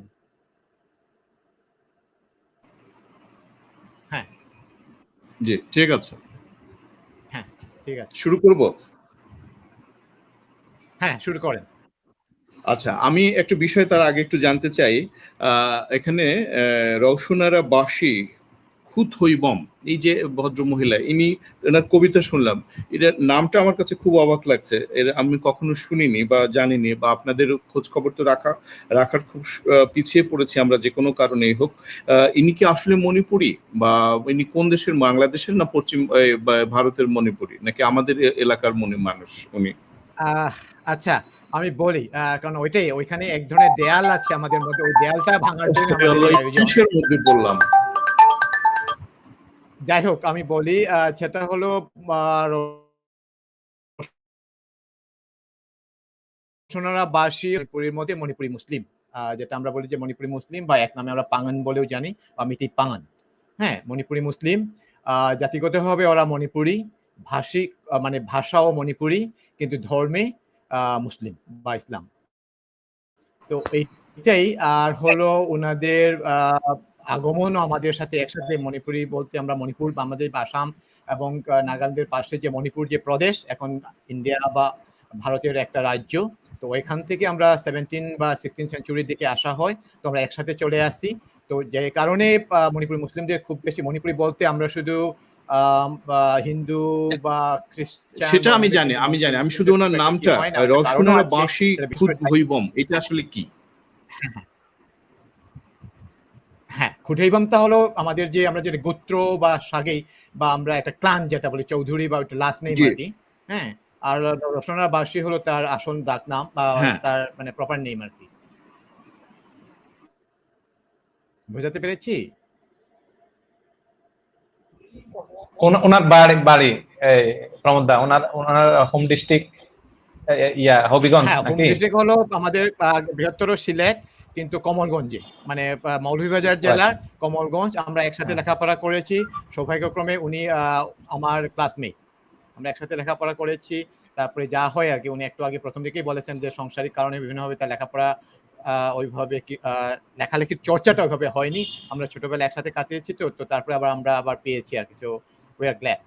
আচ্ছা, না ওনার তো কবিতা শুনলাম দুটো, খুব ভালো কবিতা লিখেছেন এবং খুব সচেতন, সমাজ সচেতন, এবং একই সঙ্গে সাধারণ মানুষের জন্য নিবেদিত যে কবিতা প্রাণ, সেটা তার কবিতায় উৎসারিত হয়েছে। যাই হোক, আমার যে কৌতূহল ছিল সে কৌতূহলটা নিবৃত হলো।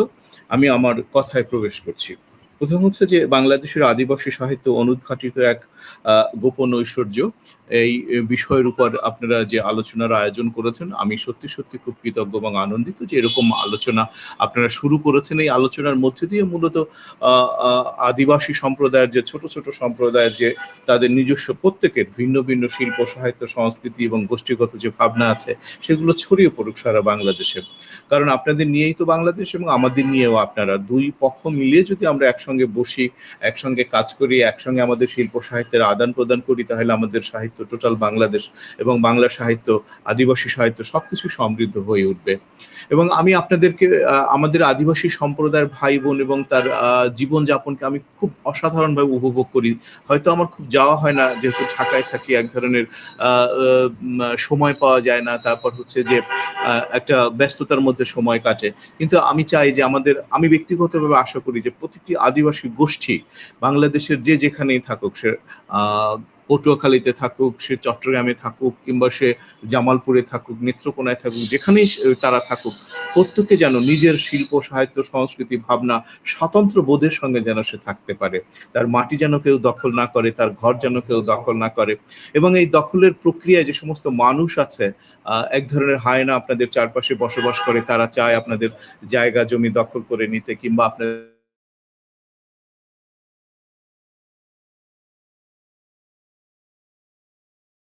যে সাম্রাজ্যবাদ, শক্তির যে সাম্রাজ্যবাদ, সংখ্যা গরিষ্ঠের যে সাম্রাজ্যবাদ, সেগুলো চালিয়ে দিতে। এইসব যখন হয় তখন খুব ব্যথিত হয়ে পড়ি যে আমাদের প্রশাসন, আমাদের লোক, আমরা বলি পৃথিবীতে যে আমরা খুব আধুনিক হয়েছি, কিন্তু আমার মনে হয় যে মানুষ এখনো আধুনিক হয় না। মানুষ আধুনিকের ব্যাপারটা বুঝতেই পারে না। মানুষ এখনো এক ধরনের প্রত্যেক অধিকাংশ মানুষের মধ্যে সামন্ততান্ত্রিকতা, দখলবাজ এবং অন্যকে অপদস্থ করবার, অন্যকে গ্রাস করবার, একটু যদি দুর্বল থাকে তারটাকে কিভাবে নিজের দখলে নেওয়া যায়, এইসব যে নিকৃষ্ট এবং নির্মম যে পদচারণাগুলো নানা পত্র পত্রিকায় দেখতে পাই, কখনো দেখতে পাই যে আদিবাসী সম্প্রদায়ের কোনো নারী কিংবা কোনো পুরুষের উপর এক ধরনের নিকৃষ্ট নির্মম নির্যাতন, নিপীড়ন, ধর্ষণ ব্যক্তিগতভাবে আমাকে খুব ব্যথিত করে। এবং আমার তখন মনে হয় যে এই যে রাষ্ট্র ব্যবস্থা, এই যে প্রশাসন ব্যবস্থা, এই যে ৭১ সালে আমরা পাকিস্তানি হায়নাদের বিরুদ্ধে যুদ্ধ করে জয়লাভ করেছি, এবং কেন জয়লাভ করেছি, কেন আমরা ৩০ লক্ষ মানুষের জীবন উৎসর্গ করেছি এই বাংলাদেশের জন্য, এই কারণেই করেছি যে এই বাংলাদেশের প্রতিটি মানুষ, যে আমাদের রাষ্ট্রপিতা বঙ্গবন্ধু শেখ মুজিবুর রহমান যেভাবে বলেছিলেন যে এই দেশের প্রতিটি মানুষ তার নিজস্ব ভাষা, সাহিত্য, শিল্প এবং তার অধিকার নিয়ে সে বেঁচে থাকবে, এবং সেটাই হবে এই দেশের মানুষের জন্য গণতন্ত্র, সমাজতন্ত্র, ধর্মনিরপেক্ষতা সবকিছু মিলিয়ে। কিন্তু সেই সবকিছু যখন দেখতে পাই যে কিছু মানুষের কারণে সেটা ভুলুণ্ঠিত হয়ে যাচ্ছে, তখন খুব ব্যথিত হই এবং খুব অবাক হই। কিন্তু অসহায় বোধ করি যে একলা মানুষ, বা আমরা যারা এই যে জাতীয় চিন্তা করি, আমরা যারা মানবের সঙ্গে মানবের মিলনের তীর্থ চিন্তা করি, পৃথিবীটাকে, আমাদের সমাজকে, রাষ্ট্রকে, সম্ভবত খুব কম, এবং আমরা একত্রিত হতে পারি না। আমরা একত্রিত হতে পারি না বলেই ওরা আমাদেরকে দুর্বল মনে করে, এবং ওরা যারা গ্রাস করতে চায় তারা গ্রাস করতে পারে। তো সেই সব ক্ষেত্রে আমি মনে করি যে আপনাদের সঙ্গে আমাদের একটি অসম্ভব মিল হতে পারে, একটা সম্ভাবনা তৈরি হতে পারে, একটা মানে একটা প্রতিবাদ এবং প্রতিরোধের সাহিত্য সংস্কৃতির মধ্যে আমাদের জীবন এগিয়ে যেতে পারে। আমাদের সেটা হচ্ছে আদান প্রদানের মধ্য দিয়ে। শিল্প সাহিত্যকে যদি আমরা আদান প্রদানের একটা চক্র হিসেবে গ্রহণ করি, আপনারা যদি ঢাকায় কিংবা আপনাদের যে অঞ্চলে আছে, ধরেন যে চাকমা সাহিত্য নিয়ে যখন কথা হয়, একটা সম্মেলন করতে পারেন, আমরা সেখানে যেতে পারি। আমরা যদি ঢাকায় কতগুলো প্রতিষ্ঠান আছে, আমি ঠিক জানি না এরা আসলে কি করে। আন্তর্জাতিক মাতৃভাষা ইনস্টিটিউট বলে একটি প্রতিষ্ঠান আছে, কিছু চমৎকার সুরম্য বিল্ডিং, সেখানে একজন মহাপরিচালক আছে, কিছু কর্মকর্তা নিযুক্ত আছে। এই লোকগুলো মূলত কি কাজ করে? আদিবাসী সম্প্রদায়ের জন্য যে আন্তর্জাতিক মাতৃভাষা ইনস্টিটিউট প্রথম কাজ হচ্ছে নিজের দেশের আদিবাসীদের, হয়তো তারা কোনো কাজ করছে, আমি শুনেছি যে কিছু কিছু আদিবাসীদের ভাষা, অক্ষর, বর্ণ তারা নির্দিষ্ট করছে, চিহ্নিত করেছে, এবং সেটা বই আকারে প্রকাশ করছে, কিন্তু তার কোনো প্রকাশ নেই। কি হচ্ছে কি না হচ্ছে কেউ এগুলি জানে না। ওই সুরম্য ভবনের মধ্যেই সবকিছু আটকানো আছে। মনে হচ্ছে যে এই বাইরে দেওয়ার কিছু নাই, জনগণের সঙ্গে জানানোর কোনো কিছু প্রয়োজন তারা বোধ করছে না। এক ধরনের পিঠ চুলকানোর মতো পরস্পরের মধ্য দিয়ে তারা এগিয়ে যাচ্ছে, কিন্তু আসলে আমরা কিছুই জানি না যে ওখানে আসলে কি হচ্ছে, কারা কি কাজ করছে। আমাদের আদিবাসী সম্প্রদায়ের যে শিল্প, সাহিত্য, সংস্কৃতি, তাদের ভাষা, তাদের কৃষ্টি, তাদের সভ্যতা, তাদের অধিকার, এটা প্রতিষ্ঠা করবার জন্য আন্তর্জাতিক মাতৃভাষা ইনস্টিটিউট কি কাজ করছে আমি ব্যক্তিগতভাবে জানি না। আমার মতো ধারণা যে ঢাকা শহরে বাংলাদেশের অন্যান্য মানুষ ওই অর্থে জানে না। তারপর হচ্ছে বিরিশিরি একটা একাডেমি আছে। একাডেমিতে কি হয়, আমি গিয়েছিলাম বছরখানেক আগে, এবং আমি খুব বিস্মিত হয়েছি, আমি খুব ব্যথিত হয়েছি যে একটা খুব সুন্দর দোতলা বিল্ডিং আছে, সেটা হচ্ছে প্রথম হচ্ছে কি জন্য যখন কোনো কিছু হয় এরকম তখন একটা সরাইখানা নির্মাণ করা হয়। প্রাচীনকালে একটা সরাইখানা নির্মাণ করা হতো, যে এখানে ঢাকা থেকে যে বাবুরা আসবেন তাদের যেন সেবাটা ভালো হয়, এবং তার জন্য থাকতে তাদের এবং তার পারিষদ বর্গের থাকতে যেন কোনো অসুবিধা না হয়, এরকম একটি সুরম্য দোতলা ভবন দেখেছি। আর দেখেছি দোতলা আর একটা ভবন উত্তর পাশে, সেখানে হচ্ছে যে আদিবাসী জীবনযাত্রার নানা রকমের পুতুল দিয়ে সাজিয়ে রেখেছে। আমার কাছে এটা মনে হয়েছে এত ক্লিশে, এত দারিদ্র, এত মানসিকভাবে এত অবকুশিত, এবং চিন্তার দিক থেকে, মেধার দিক থেকে এত করুণ, আমার আমার কাছে এটা মনে হচ্ছে এটা শিশুদের জন্য খেলনার একটি বিষয় তৈরি করে রেখেছে এখানে, যে শিশুরা যাবে একটু খেলবে চলে আসবে। আদিবাসী সংস্কৃতি কি এইরকম কিছু পুতুল কিছু জিনিস এরকম সাজিয়ে রাখা এবং মরচে পড়া ময়লা পড়েছে কেউ পরিষ্কার করে না। আমি ঠিক বুঝতে পারি না যে আসলে বিরিশুরি একাডেমিটা কেন তৈরি করা হয়েছে, কাদের জন্য তৈরি করা হয়েছে, কোন সংস্কৃতিকে ধারণ করবার জন্য তৈরি করা হয়েছে।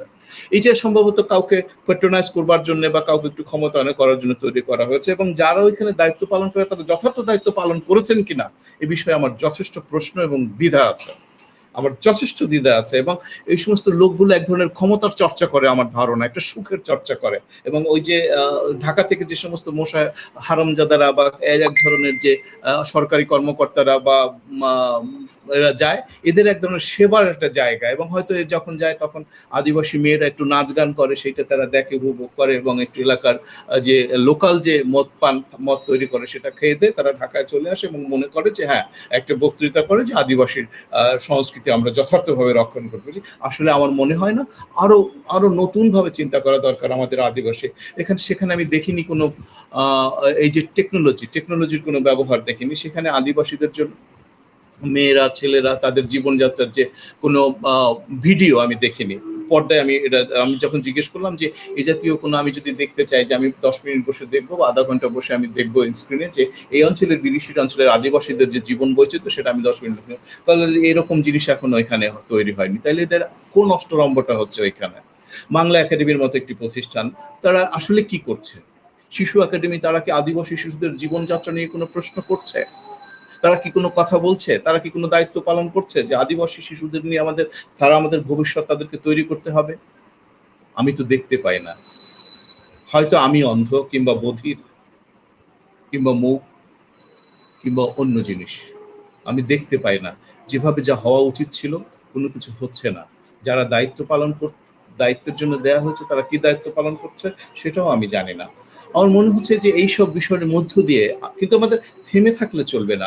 আমরা যারা এরকম চিন্তা করি, এরকম ভাবি, আমরা যারা শিল্প সাহিত্য সংস্কৃতির ভেতর দিয়ে এই দেশ এবং জাতিকে একটি সংস্কৃতির মহান মোহনায় পৌঁছে দিতে চাই, আপনারা এবং আমরা মিলে আমাদের শিল্প সাহিত্য সংস্কৃতিকে, যেমন ধরুন যে আচিক ভাষা, চাকমা ভাষা, মারমা ভাষা, গারো ভাষা, মান্দি ভাষা, এই সমস্ত ভাষায় যে লেখাগুলো হয় সেই লেখাগুলোর সঙ্গে আমি ব্যক্তিগতভাবে খুবই খুবই পরিচিত হতে চাই। এদের গল্পগুলো কি, গীতগুলো কি। আমি রাকসামের কাছে অনেক গল্প শুনেছি, আমি বিস্মিত হয়ে গেছি। মিঠুন রাকসাম যে ও কত চমৎকার করে ওর মান্দি ভাষার, ওর গারো অঞ্চলের গল্প সংরক্ষণ করে রেখেছে। এরকম যদি সেগুলো আমরা আমাদের ভাষায় সারা বাংলাদেশে ছড়িয়ে দিতে পারতাম। আমরা হচ্ছে এক ধরনের ভিক্ষুক জাতি।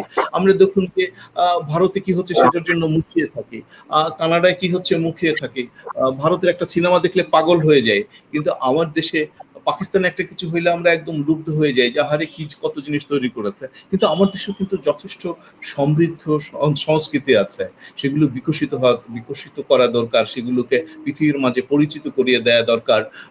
এবং আদান প্রদানের মধ্য দিয়ে আমরা আমাদের ছোট যে দেশগুলি আছে সাবকন্টিনেন্টাল, যেমন ভুটানকে আমরা কোথাও কখনো সংস্কৃতির মধ্যে নিয়ে আসি না। আমরা নিয়ে আসি না নেপালকে, আমরা নিয়ে আসি না মালদ্বীপকে। ছোট দেশগুলোকে নিয়ে আসার মধ্য দিয়ে ওই অঞ্চলের আদিবাসী সামাজিক সংস্কৃতির যে বৈশিষ্ট্য এবং আমাদের অঞ্চলের আদিবাসীদের সামাজিক সংস্কৃতির রাজনৈতিক যে বৈশিষ্ট্য, এ সব কিছু মিলিয়ে আমরা কিন্তু একটি অসাধারণ জায়গায় পৌঁছে যেতে পারি। কিন্তু কোনো উদ্যোগ দেখতে পাই না। যারা উদ্যোগ নেবে তারা আসলে কি চিন্তা করে, কি ভাবে, এটাও জানি না। ভোটের ক্ষেত্রে আমি জানি না যে আপনারা আসলে কিভাবে ভোট দেন। আপনারা কি সত্যিকার অর্থেই ভোট দিতে পারেন? আমার মনে হয় না। কোথায় জানি মানে যে অস্বাভাবিক যে সমাজ ব্যবস্থা, নিষ্ঠুর পাশবিক যে সমাজ ব্যবস্থা, দানবীয় যে সমাজ ব্যবস্থা, সেই সমাজ ব্যবস্থার মধ্যে আসলে আপনারা এক ধরনের ঠুলি পরে ঢুকে আছেন। না করতে পারছেন প্রতিবাদ, না করতে পারছেন নিজের অধিকার প্রতিষ্ঠার জন্য এক ধরনের মিছিল বা লড়াই। কিন্তু এটা করতে হবে ভাই, যে কোনো ভাবে হোক। পৃথিবীতে যত সভ্যতা এগিয়েছে, মানুষ এগিয়েছে, তারা কিন্তু লড়াই করে এগিয়েছে। আমরা জানি যে আমাদের মধ্যে চারপাশে দানবিক শক্তি আছে, কিন্তু সেই দানবিক শক্তি থাকলে আমাদের থেমে থাকলে চলবে না, আমাদের এগিয়ে যেতে হবে। এখানে যারা যুক্ত হয়েছেন এদের কথা বলতে আমি ভুলে গেছি প্রথমেই। দীপান চাকমা, তিনি চাকমা ভাষায় লেখেন, পরাগ দেশিল আচিক ভাষার লেখক, মণিপুরী ভাষার রওশনারা বাসী, হামদ প্রমোদ। আপনাদেরকে আমি অভিনন্দন জানাই, আমি ভালোবাসা জানাই, আমি শ্রদ্ধা জানাই যে আমাকে যুক্ত করেছেন আপনাদের সঙ্গে। হামদ প্রমোদের সঙ্গে আমার অনেক আগের একটা যোগাযোগ ছিল, মাঝখানে কোনো যোগাযোগ ছিল না, এরপর যোগাযোগ হবে। আসুন, আমাদের নানা রকমের সীমাবদ্ধতা আছে, থাকবে, রাষ্ট্রাচারের নানা রকমের সমস্যা থাকবে, কিন্তু আমরা যারা লেখালেখি করি, আমরা যারা ধরনের সংস্কৃতির ক্ষুদ্র ক্ষুদ্র জায়গায় দাঁড়িয়ে আছি, সেখান থেকে আমরা একটা জায়গায় মিলি। যেভাবে বললাম, যেভাবে প্রস্তাব দিলাম যে আসুন আমরা আপনাদের লেখা, আমাদের লেখা, আপনাদের চিন্তা, আমাদের চিন্তা, এর একটা বিনিময় করা যায় কিনা, কোথাও দাঁড়ানো যায় কিনা, কোথাও বসা যায় কিনা। যে আমি আদিবাসী, আমাকে হয়তো সমতলের মানুষেরা, বাঙালিরা হয়তো অপছন্দ করবে। হ্যাঁ, কিছু লোক তো করবেই, এটা পৃথিবীর সবকালেই ছিল, আছে এবং থাকবে। কিন্তু তারপরও যারা আপনাদের সঙ্গে কাজ করতে চায়, যারা আপনাদের সঙ্গে থাকতে চায়, আপনাদেরকে যুক্ত করতে চায়, আপনাদের চৈতন্যের ভেতরের যে সংস্কৃতির বিশাল আকর আছে, সেই আকরকে ধারণ করতে চায়, জানতে চায়, মন্থন করতে চায়, এদেরকে খুঁজে বের করুন এবং আস্তে আস্তে আস্তে আস্তে এগিয়ে যান। একটা বুনন তৈরি করেন, একটা একটা সেতু তৈরি করি।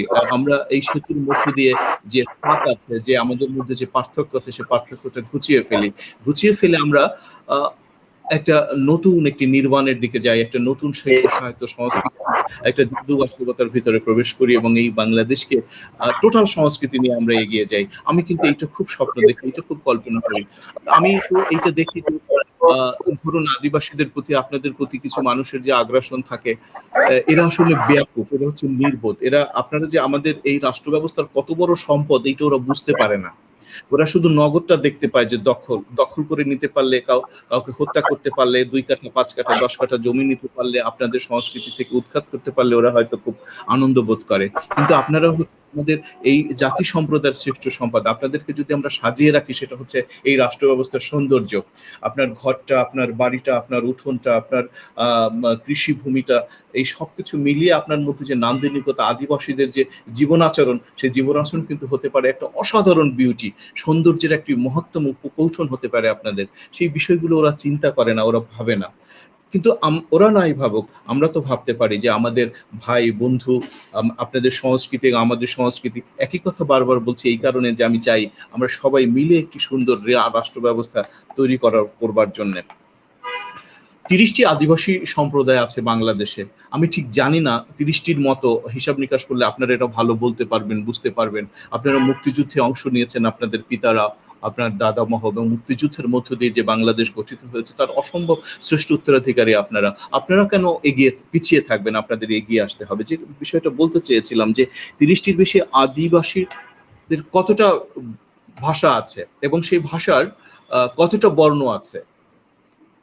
যদি কোনো বর্ণ থাকে, সেই বর্ণটা লিপিবদ্ধ হওয়া উচিত এবং বর্ণগুলো কিভাবে চিরকালের জন্য সংরক্ষণ করা যায়, বংশ পরম্পরায় কিংবা গোষ্ঠী পরম্পরায় কিংবা আদিবাসী সম্প্রদায় পরম্পরায়, সেগুলি হওয়াও খুব জরুরি। প্রত্যেকটা বর্ণের ভেতর দিয়ে একটা জাতি গোষ্ঠী, একটা সম্প্রদায় বেঁচে থাকে। এক বর্ণ এবং বর্ণের মধ্যে দিয়ে শব্দের মধ্যে দিয়ে, বাক্যের মধ্যে দিয়ে আখ্যান, কবিতা, গল্প, উপন্যাস এবং জীবন রচিত হয়। তো সেই রচিত হয়, যা কিছু রচিত হয়, তার প্রথম সূত্র হচ্ছে বর্ণ। সেই বর্ণ আপনাদের অবশ্যই রক্ষা করতে হবে। আপনারা যদি সেই বর্ণ রক্ষা করতে না পারেন, তাহলে কিন্তু ওই সংস্কৃতিটা হারিয়ে যাবে। তার কারণ, বর্ণ না থাকলে শব্দ হবে না, শব্দ না থাকলে কবিতা হবে না, কবিতা না থাকলে বাক্য হবে না, বাক্য না থাকলে গল্প হবে না, গল্প না থাকলে আখ্যান তৈরি হবে না। সুতরাং যে কোনো ভাবেই হোক, যত বাধায় থাকুক না কেন, একাগ্র চিত্তে আপনাদের সেই যে আদিবাসী সম্প্রদায়ের যা গোষ্ঠী, যদি 10 জন মানুষও থাকেন, তাদের নিশ্চয়ই একটা ভাষা আছে এবং বর্ণ আছে। সেই বর্ণগুলো আপনারা সযত্নে সুন্দর করে সাজিয়ে রাখুন। এটা খুব খুব প্রয়োজন আমাদের দেশের জন্য।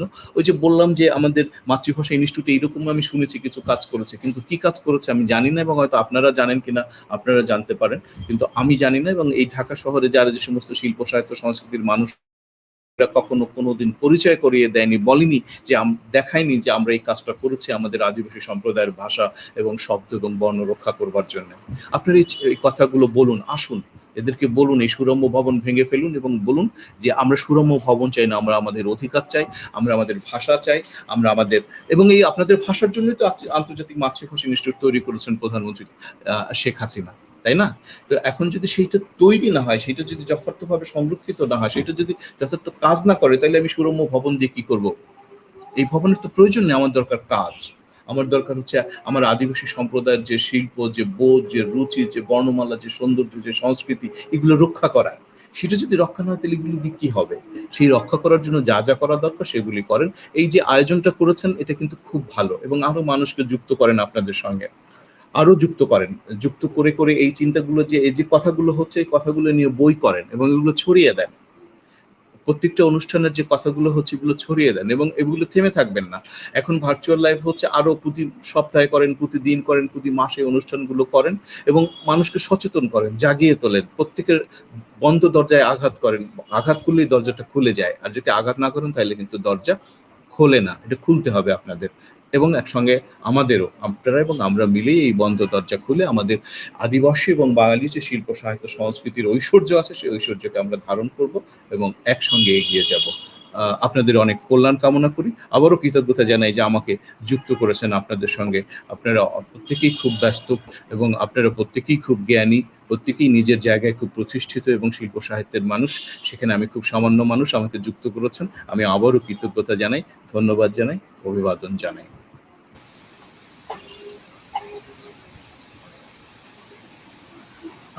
আমি আসলে মুগ্ধ হয়ে দাদার কথা শুনছিলাম এবং আমার মনে হয় আমরা সকলেই ওনার কথা থেকে আমার মনে হয় নতুন ভাবে চিন্তা করার অনেকগুলো খোরাক পেয়েছি এবং যারা শুনছেন তারা নিশ্চয়ই বিষয়গুলো নিয়ে ভাববেন। তারা অনেকগুলো কথা নিয়ে, অনেকগুলো বিষয় নিয়ে উনি আলোকপাত করেছেন, অনেকগুলো বিষয় অনুধাবন করার অনেকগুলো সুযোগ করে দিয়েছেন ওনার বক্তব্যের মাধ্যমে। আমরা সত্যি কৃতজ্ঞ ওনাকে আজকে আমাদের মাঝে পেয়ে। এইটা বলার অপেক্ষা রাখে না, আমরা ভবিষ্যতে আমরা ওনার আরো আপনাকে পাবো, আরো আপনার বক্তব্য আরো শুনবো, আপনার প্রতিটি কথা থেকে আমরা অনুপ্রাণিত হব, এইটা প্রত্যাশা আমি রাখছি। এবং একই সাথে দাদা বলে গেছেন যে আমাদের রাষ্ট্রের আদিবাসী সাহিত্য সংস্কৃতির প্রতি যে দায়িত্ব পালন করার কথা, সেগুলোকে যে খামতিগুলোর কথা উনি উল্লেখ করেছেন। অনেকগুলো বিষয় আমাদের ভাবার আছে, আমাদের রাষ্ট্র যারা চালাচ্ছেন এবং সংশ্লিষ্ট বিষয়গুলো যারা চালাচ্ছেন।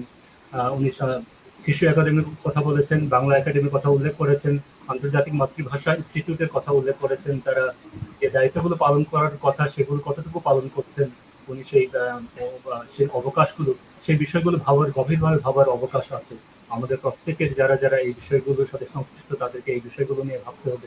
একই সাথে আমার মনে হয় আমরা যারা আদিবাসী, বিভিন্ন বিভিন্ন চাকমা বলুন, মণিপুরী বলুন, ওরাও বলুন, বা আমরা যারা বিভিন্ন জাতিগোষ্ঠী যারা আছে তাদের নিজেদেরকেও ভাবতে হবে, তাদের নিজেদেরকেও নিজেকে এগিয়ে নিতে হবে। এবং তারা যেটা আরেকটা বলেছেন যে প্রত্যেকটি বন্ধ দরজায় আঘাত করতে হবে, আমাদের সত্যিই তাই করতে হবে। আমাদের প্রচেষ্টা আমাদেরকে নিজেই করতে হবে এবং রাষ্ট্র তার অপর দিকে, রাষ্ট্র তার নিজের ভাবনা, আমরা প্রত্যাশা করবো রাষ্ট্রের কাছে যে তার রাষ্ট্র হিসেবে যে দায়িত্বগুলো পালন করার কথা, তার প্রতিষ্ঠানগুলো যে দায়িত্বগুলো পালন করার কথা সেগুলো করবেন, এই প্রত্যাশা আমরা করি।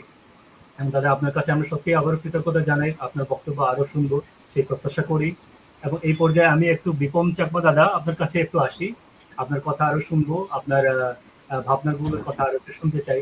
আপনার কাছে আসি, যদি আপনি একটু হ্যাঁ বলেন দাদা। আপনি যদি একটু বলেন।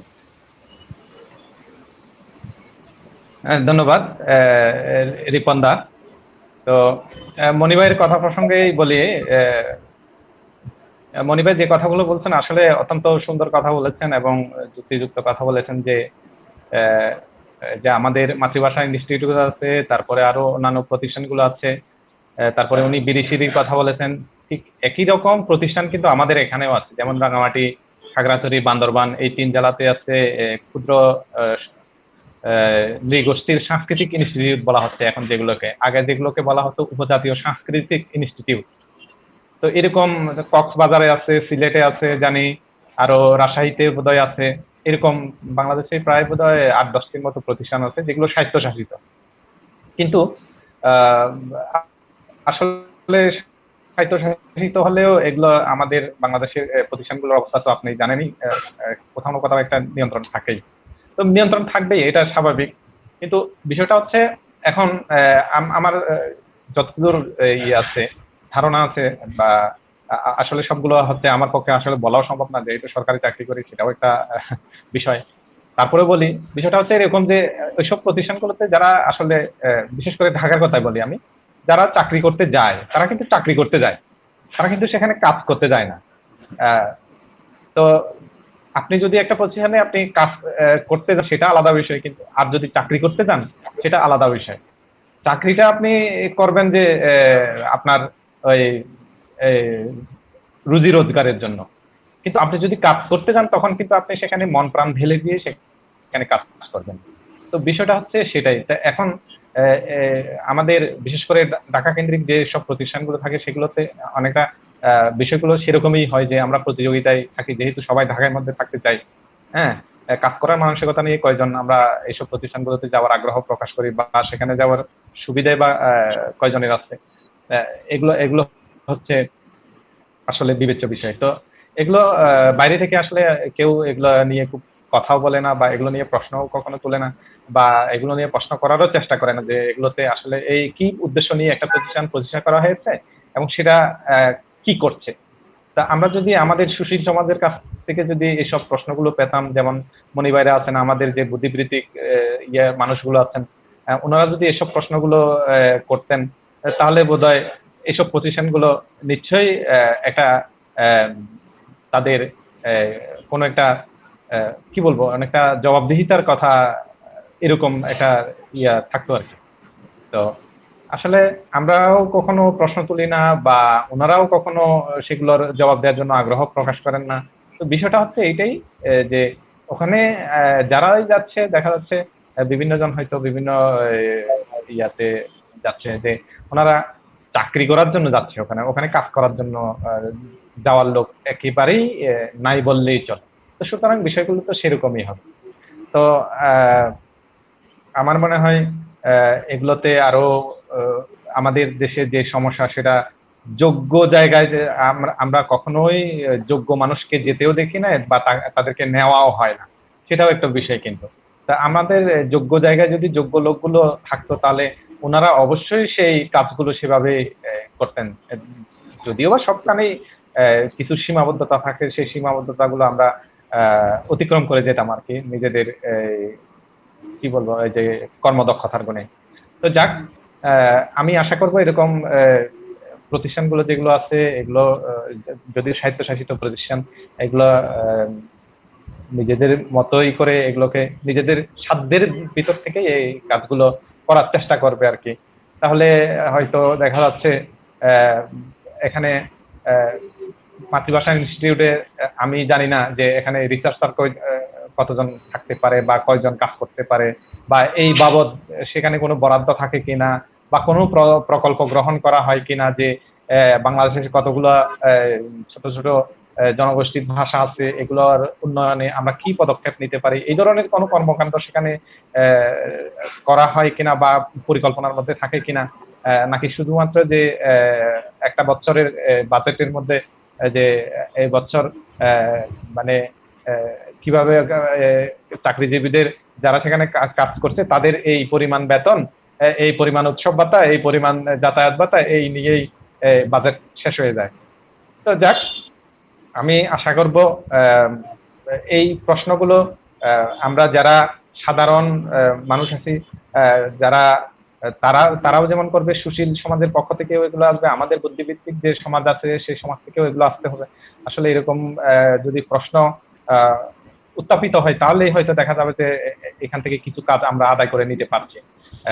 একই রকম কিন্তু আমাদের এখানে যেসব প্রতিষ্ঠানগুলো আছে এগুলোর ক্ষেত্রেও ঠিক একই অবস্থা। আমরা দেখি যে সারা বছর এখানে কিছু জাতীয় বিভিন্ন দিবসগুলোতে কিছু অনুষ্ঠান পালন করা হয়, এরপরে বিভিন্ন ওই যে হয়তো বিদেশি ডেলিগেট বা উচ্চ পর্যায়ে কোনো সরকারি আমলা বা কর্মকর্তা এখানে বেড়াইতে আসেন, তাদেরকে একটু মনোরঞ্জন দেওয়ার জন্য দু একটা গানের ব্যবস্থা করা হয়, নাচের ব্যবস্থা করা হয়।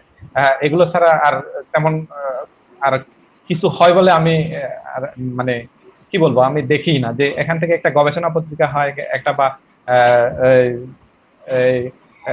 মাসিক, ত্রৈমাসিক বা ষান্মাসিক বা বাৎসরিক কোনো ম্যাগাজিন হয়, এগুলো আমরা লক্ষ্য করি না। তো আসলে এগুলোর দিকেও আমাদের করার দরকার আছে, নজর দেওয়ার দরকার আছে, কথা বলার দরকার আছে।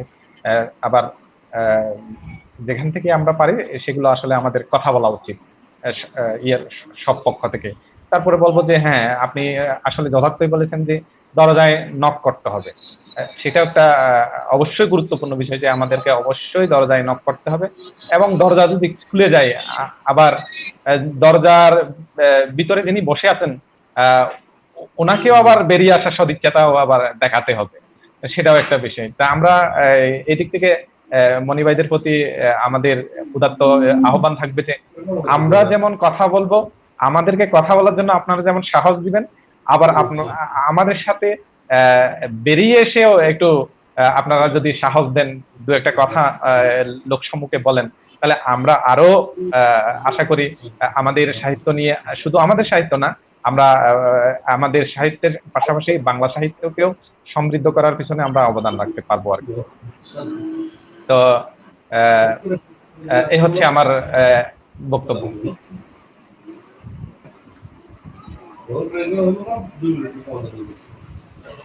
আপনাকে অসংখ্য ধন্যবাদ। আপনার কথা মুগ্ধ হয়ে শুনছিলাম। আসলে হতাশার কথা তো আছে। আমাদের নিজেদের আদিবাসী জনগোষ্ঠীরও একটা অভিমানের একটা জায়গাও আছে। দীর্ঘদিন একটা অভিমান আদিবাসী জনগোষ্ঠীর মধ্যে যে নেই, সেটাও কিন্তু বলার অপেক্ষা, সেটাও বলা যাবে না, কিন্তু অভিমানও তো আছে। একটা প্রবঞ্চনার একটা অভিমান দীর্ঘদিন আদিবাসীদের মধ্যেও আছে, এখনো হয়তো আছে। সেখান থেকেও আমাদের বেরিয়ে আসা উচিত বলে আমার কাছে মনে হয়। আপনার কথা অনেক কিছু বিষয় কিন্তু বেরিয়ে আসছে। আরেকটি বিষয়, মনে হয় ওনার বক্তব্যে আরেকটি কথা উল্লেখ করেছিলেন যে সমস্ত আদিবাসী বাংলাদেশে যারা আছেন তাদেরকে একসাথে একই প্ল্যাটফর্মে বাৎসরিকভাবে যদি একটা বড় করে অনুষ্ঠান করা যায়, আমাদের মতামত বিনিময় করা যায়, আমাদের সমস্যাগুলোকে, নিজেদের সমস্যাগুলোকে যদি করতে পারি, বড় বাৎসরিকভাবে যদি একটা বা বছরে যদি 2-1 বার এরকম একটা অনুষ্ঠান করে, এটা এই বিষয়টা তিনি অনেকেই বলেছেন এর আগে। তো আমাদের এই করোনা কাল যখন শেষ হবে, তখন যদি সম্ভব হয় এরকম যদি সাহিত্য সম্মেলন বা অন্যান্য বিভিন্ন বিষয়গুলো নিয়ে যদি একটা বড় আকারে সম্মেলন করা যায়, এবং আমাদের হ্যাঁ রিপন ভাই, আমি এই প্রসঙ্গে একটা আমার অভিজ্ঞতার কথা বলি আর কি। হ্যাঁ, মাঝখানে করলাম, ডিস্টার্ব করলাম। তো বিষয়টা হচ্ছে আমাদের অভিজ্ঞতা যেটা, সেটা আমরা এই যে আমরা হিলট্যাক্সে, যেটা পার্বত্য চট্টগ্রামে আমরা চিটাগং হিলট্যাক্স রাইটার্স ইউনিয়ন, যেটা আমরা এর উদ্যোগে 3টা 14, 16 এবং 18 হ্যাঁ এভাবে 3টা লেখক সম্মেলন করেছিলাম আর কি। হ্যাঁ, তো সেখানে যেটা অভিজ্ঞতা হয়েছে যে আসলে আর্থিক সমস্যাটা হচ্ছে সবচেয়ে বড় সমস্যা। আমরা যেখানেই গিয়েছি অর্থের ইয়ের জন্য, বিজ্ঞাপনের জন্য, তারপরে স্পন্সরশিপের জন্য, কি বলবো, মানে অভিজ্ঞতা যেটা সেটা হচ্ছে সব একেবারে হতাশাজনক। হ্যাঁ, অনেক জায়গাতে তো আমাদেরকে এমন আচরণ করা হয়েছে যেন আমরা এখানে ধান্দাবাজি করার জন্য যাচ্ছি বা গিয়েছি, এরকম আর কি। তো আমরা যাক, শেষ পর্যন্ত যেভাবে হোক আমরা প্রত্যেক সদস্য, আমাদের যারা যারা লেখালেখি করেন তারা প্রত্যেকেই কিন্তু 500 টাকা, 1000 টাকা যেভাবে পারে চাঁদা দিয়ে শেষ পর্যন্ত আমরা এই 3টা সম্মেলন, হ্যাঁ আমরা 3টা সম্মেলনের আয়োজন করেছিলাম। একটা হচ্ছে 14 সালে, আরেকটা হচ্ছে 16 সালে, আরেকটা হচ্ছে 18 সালে, যেগুলো 2 বছর পর পর আমাদের করার আর কি। তো যাক, করোনার কারণে 2020 সালে আমরা সেটা করতে পারি নাই। 19 সালে করার একটা ছিল, কিন্তু সেটা শেষ পর্যন্ত হয়ে গেছে, প্রশ্ন হয়ে গেছে। তো ভবিষ্যতে যদি করোনা পরিস্থিতির উন্নতি হয়, তাহলে এই অভিজ্ঞতার আলোকে আর ঢাকা কেন্দ্রিক যদি আমরা একটা করতে পারি, সেটা কাজে লাগানো, এই অভিজ্ঞতাগুলো কাজে লাগানোর চেষ্টা করবো আর কি। এবং এরকম একটা আয়োজন করতে পারলে তো সেটা অবশ্যই ভালো হয়। যদি ধরেন সেটা যদি এই যে বই মেলা কেন্দ্রিক হয় বা সেরকম না হয় কোনো একটা উপলক্ষ কেন্দ্রিক হয়, তাহলে তো আরো ভালো। নিশ্চয়ই, সেটাই তো। কাজ করতে গেলে বাধা তো আছে, সেটা তো, আর কাজ না করলে তো বাধাও আসবে না, আর কোনো সমস্যাও থাকবে না। কাজ করলে তো বাধা আসবে। তো সেইটাকে অতিক্রম করে কিভাবে কি করা যায়, আমি শুধু প্রত্যাশার কথাটা বললাম, এবং অনেকের বক্তব্যে এটা প্রতিভাত হয়েছে। আসলে এইরকম আমাদের নিজেদের মধ্যেও একটা সংহতি দরকার, এবং কিভাবে করলে সংহতিটা আসবে সেই রাস্তাটা আমাদের নিজেদেরই এটাকে বের করতে হবে। আমি এই পর্যায়ে আমি হামুদা আপনার কাছে আসি। আপনারা সবাই জানেন যে হামুন প্রমোদ একাধারে কবি, গল্পকার, সংগঠক, ওনার অনেকগুলো পরিচয়। মণিপুরী সাহিত্যে কিন্তু উনি বিশাল একটা ভূমিকা পালন করে চলেছেন। মণিপুরী সাহিত্যে, বাংলাদেশের মণিপুরী সাহিত্যে যে আধুনিকতার সূত্রপাত, লেখার কবিতার ক্ষেত্রে কবিতা এবং গল্পের ক্ষেত্রে একটা দিক বদলের একটা বাঁক প্রমোদ দাস সহ আরো কয়েকজন নেতৃস্থানীয় লেখক ওনারা নিয়ে আসছিলেন, সেটি আমরা যারা লেখালেখির সাথে সংশ্লিষ্ট তারা অনেকেই জানেন, তারা প্রায় সবাই জানেন। তো বাংলাদেশের মণিপুরী কবিদের মধ্যে অন্যতম প্রধান কবি হামুন প্রমোদ দাদা। আমি ওনার কাছে আসি, ওনার বক্তব্য শুনবো। আপনার বক্তব্য শুনেই আপনার লেখা ও কবিতাও একটা শুনতে চাই, একই সাথে আপনার অন্যান্য প্রাসঙ্গিক বিষয় নিয়ে যদি একটু বলেন, আপনার কাছে শুনতে চাই।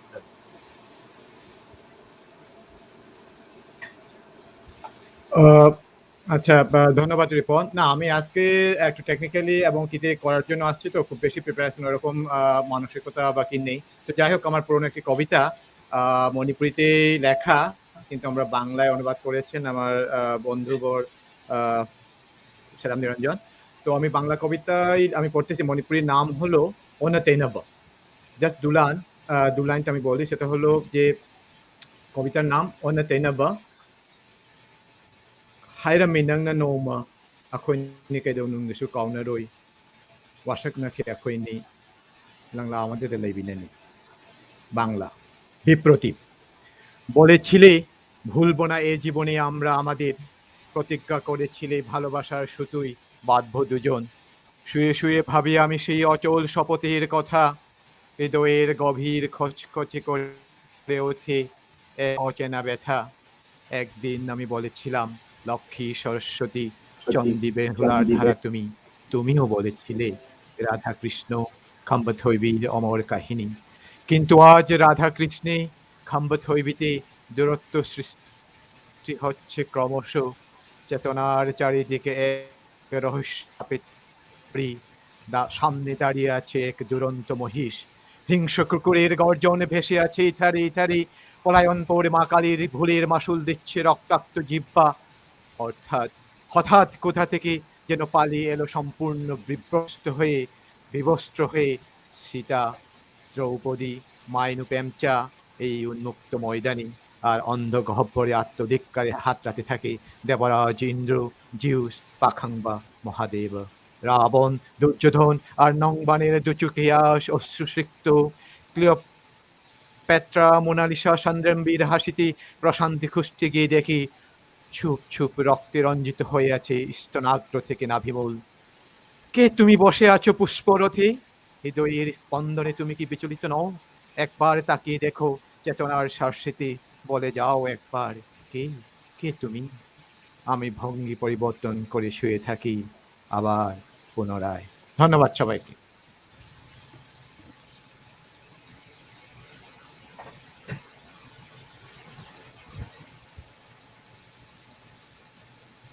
প্রমোদ, আপনাকে অসংখ্য ধন্যবাদ। আপনার কবিতা মুগ্ধ হয়ে শুনছিলাম। আমি তো ব্যক্তিগতভাবে আপনার কবিতার অসম্ভব একজন ভক্ত। আমি জানি আপনার কবিতা লেখার কি অপার মহিমা রয়েছে। আমি ব্যক্তিগতভাবে যেহেতু আপনার পড়ার সুযোগ হয়েছে, আমি এটুকু বলতে পারি। দাদা, আপনার বক্তব্য শুনতে চাচ্ছিলাম। আমাদের প্রাসঙ্গিক বিষয়ে, আমাদের আয়োজন এবং অন্যান্য বিষয়ে কি করা সেই বিষয়ে আপনার যদি একটু যদি আলোকপাত করে দেন প্রমোদা।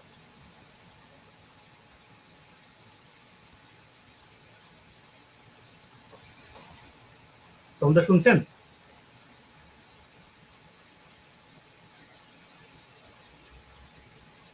প্রমোদার বক্তব্য শোনা যাচ্ছে না। প্রমোদা কি শুনছেন?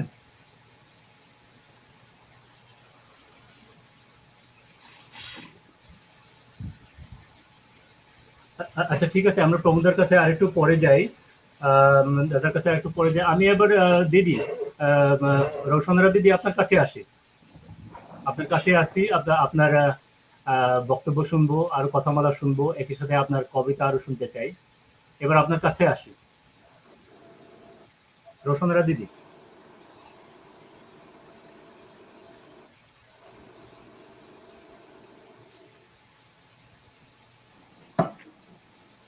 হ্যাঁ, ধন্যবাদ রিপন।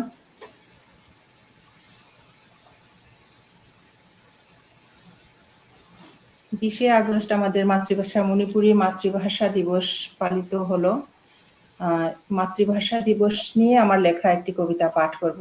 প্রথমে আমার মণিপুরী মাতৃভাষা দিয়ে পড়ি, তারপরে আমি বাংলার অনুবাদটা পড়ব।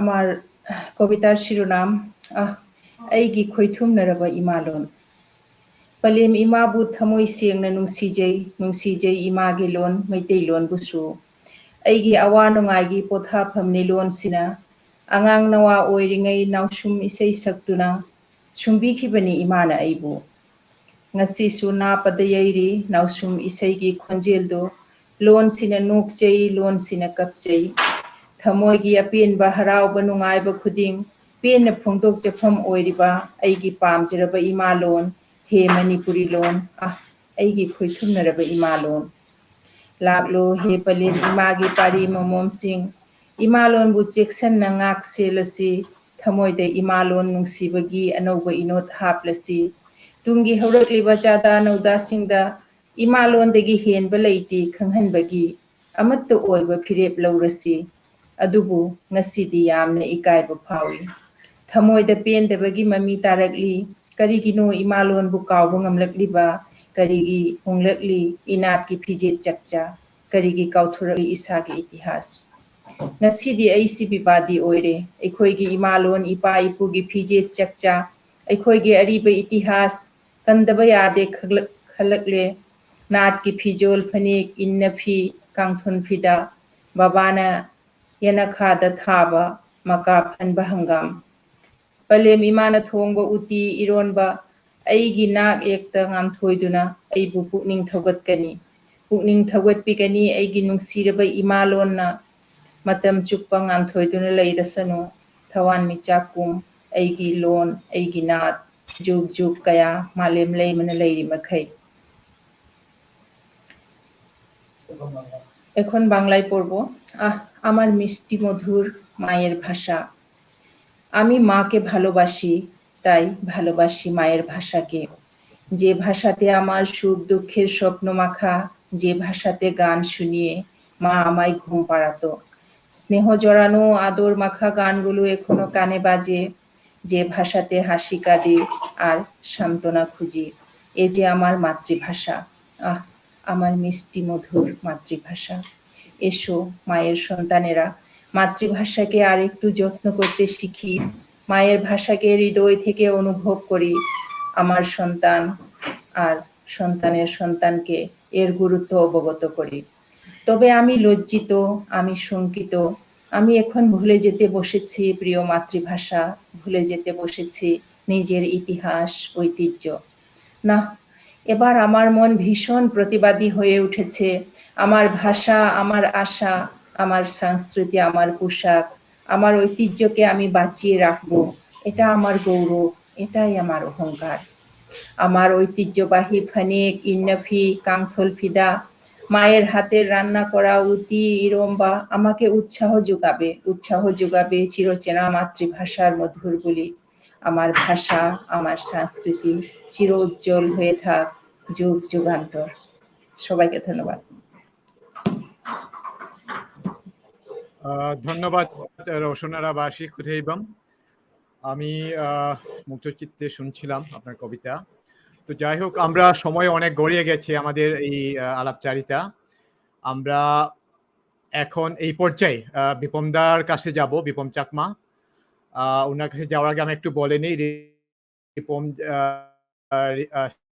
সেরাম রিপন যেটা বলেছেন যে আমাদের এই গ্রহণ করেছি খুব কি বলবো এই অতিমারির যুগে আমরা সবাই আছি আর 10 মাস সুখের মাস আর আমাদের এই মাসে আমরা মণিপুরীদেরও কি আছে তো যাই হোক এই অতি ব্যস্ততার মধ্যেও আমরা চালিয়ে যাচ্ছিলাম বা চালিয়ে যাচ্ছি আমাদের এই উদ্যোগ আগামীতেও আমরা চালিয়ে যাব এই অঙ্গীকার রয়েছে যে বাংলাদেশের যে ক্ষুদ্র ক্ষুদ্র বা যে অপরাপর যে জাতিগোষ্ঠী বা অপরাপর যে ভাষাগুলো বাংলা ভাষার পাশাপাশি সমান তালে সমানভাবে বিকশিত হবে এই আশা রাখি তো এবার আমি বিপমদার কাছে যাচ্ছি বিপমদার কাছে মূলত আমি জানতে চাই যে এমনি আমরা একটু শিল্প বা আপনার কথা শিল্প নিয়ে আমি একটু কথা বলতে চাই আমরা জানি যে মণিপুরি হোক চাকমা হোক বা মান্দিদের বা ককবরক সব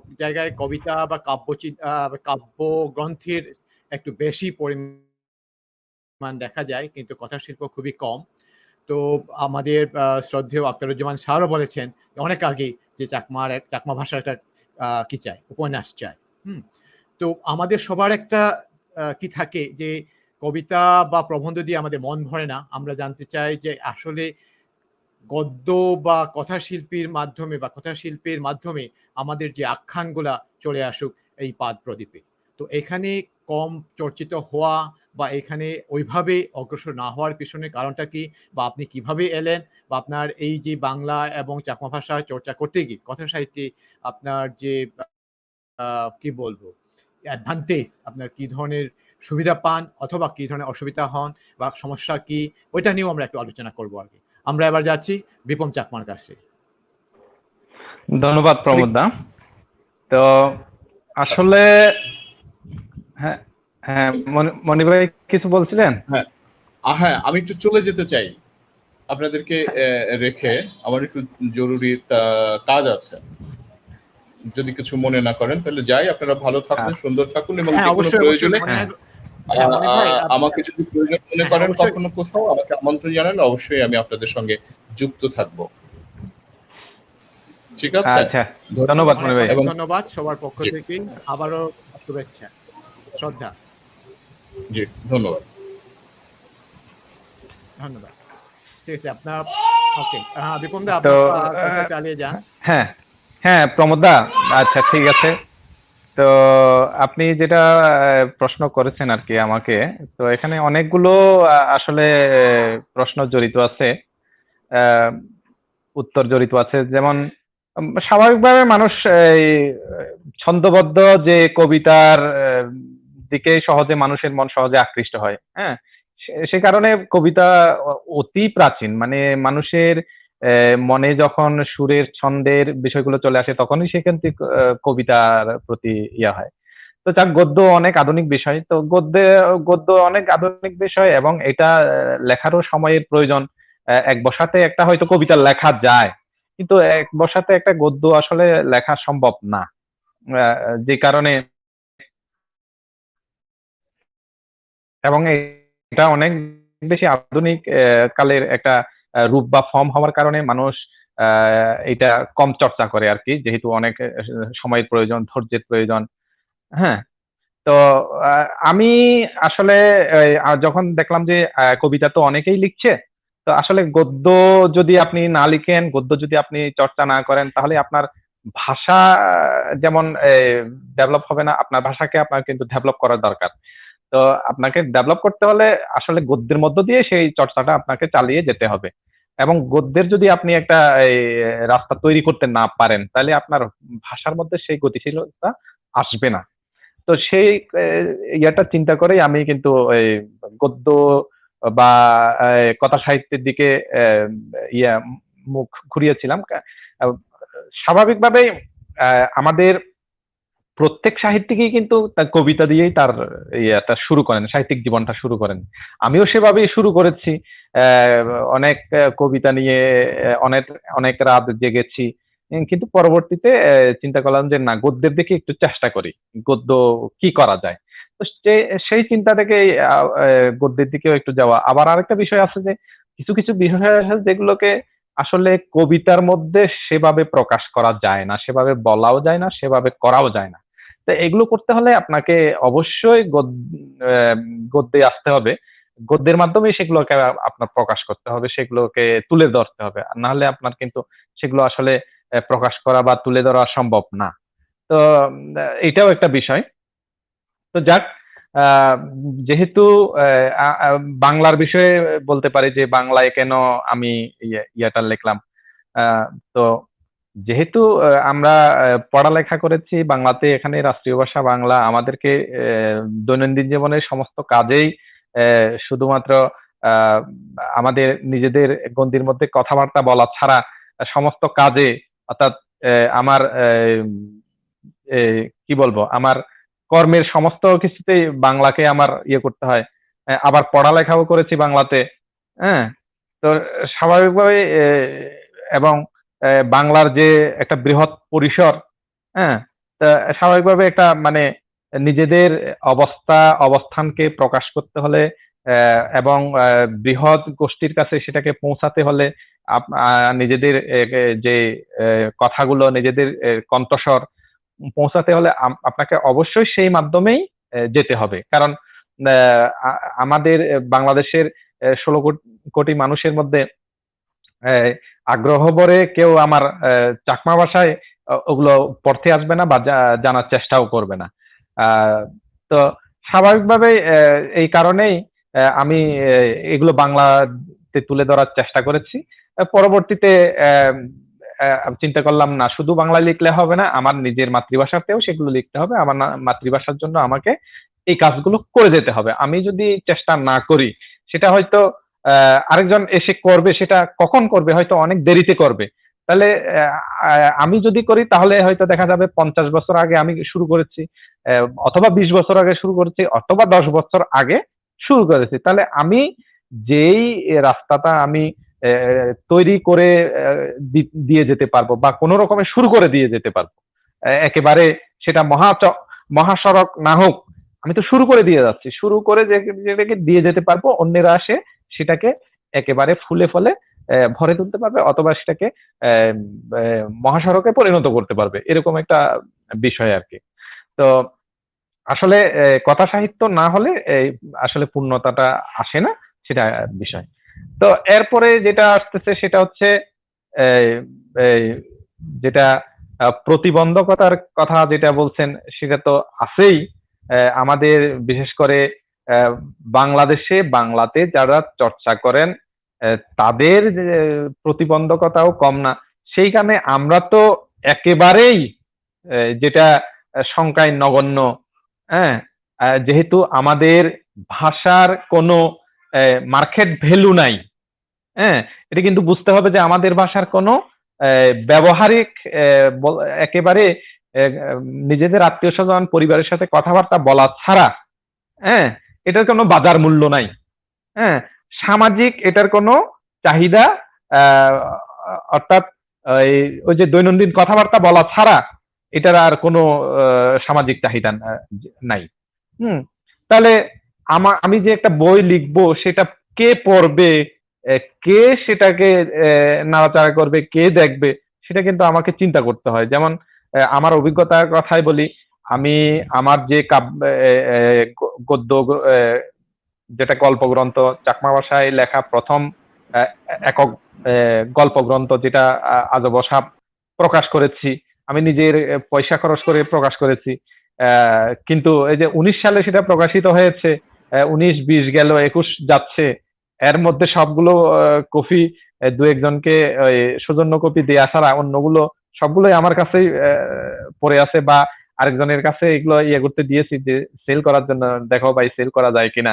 বারেগা প্রকাশনী ওনার কাছে রেখেছি যে আপনি তো যেহেতু অনেকগুলো বই ইয়ে করেন, তা আপনি কাউকে দিয়ে এগুলো বিক্রি করতে পারেন কিনা দেখেন। তো যে বইগুলো নিয়ে বিক্রি করতে যাই,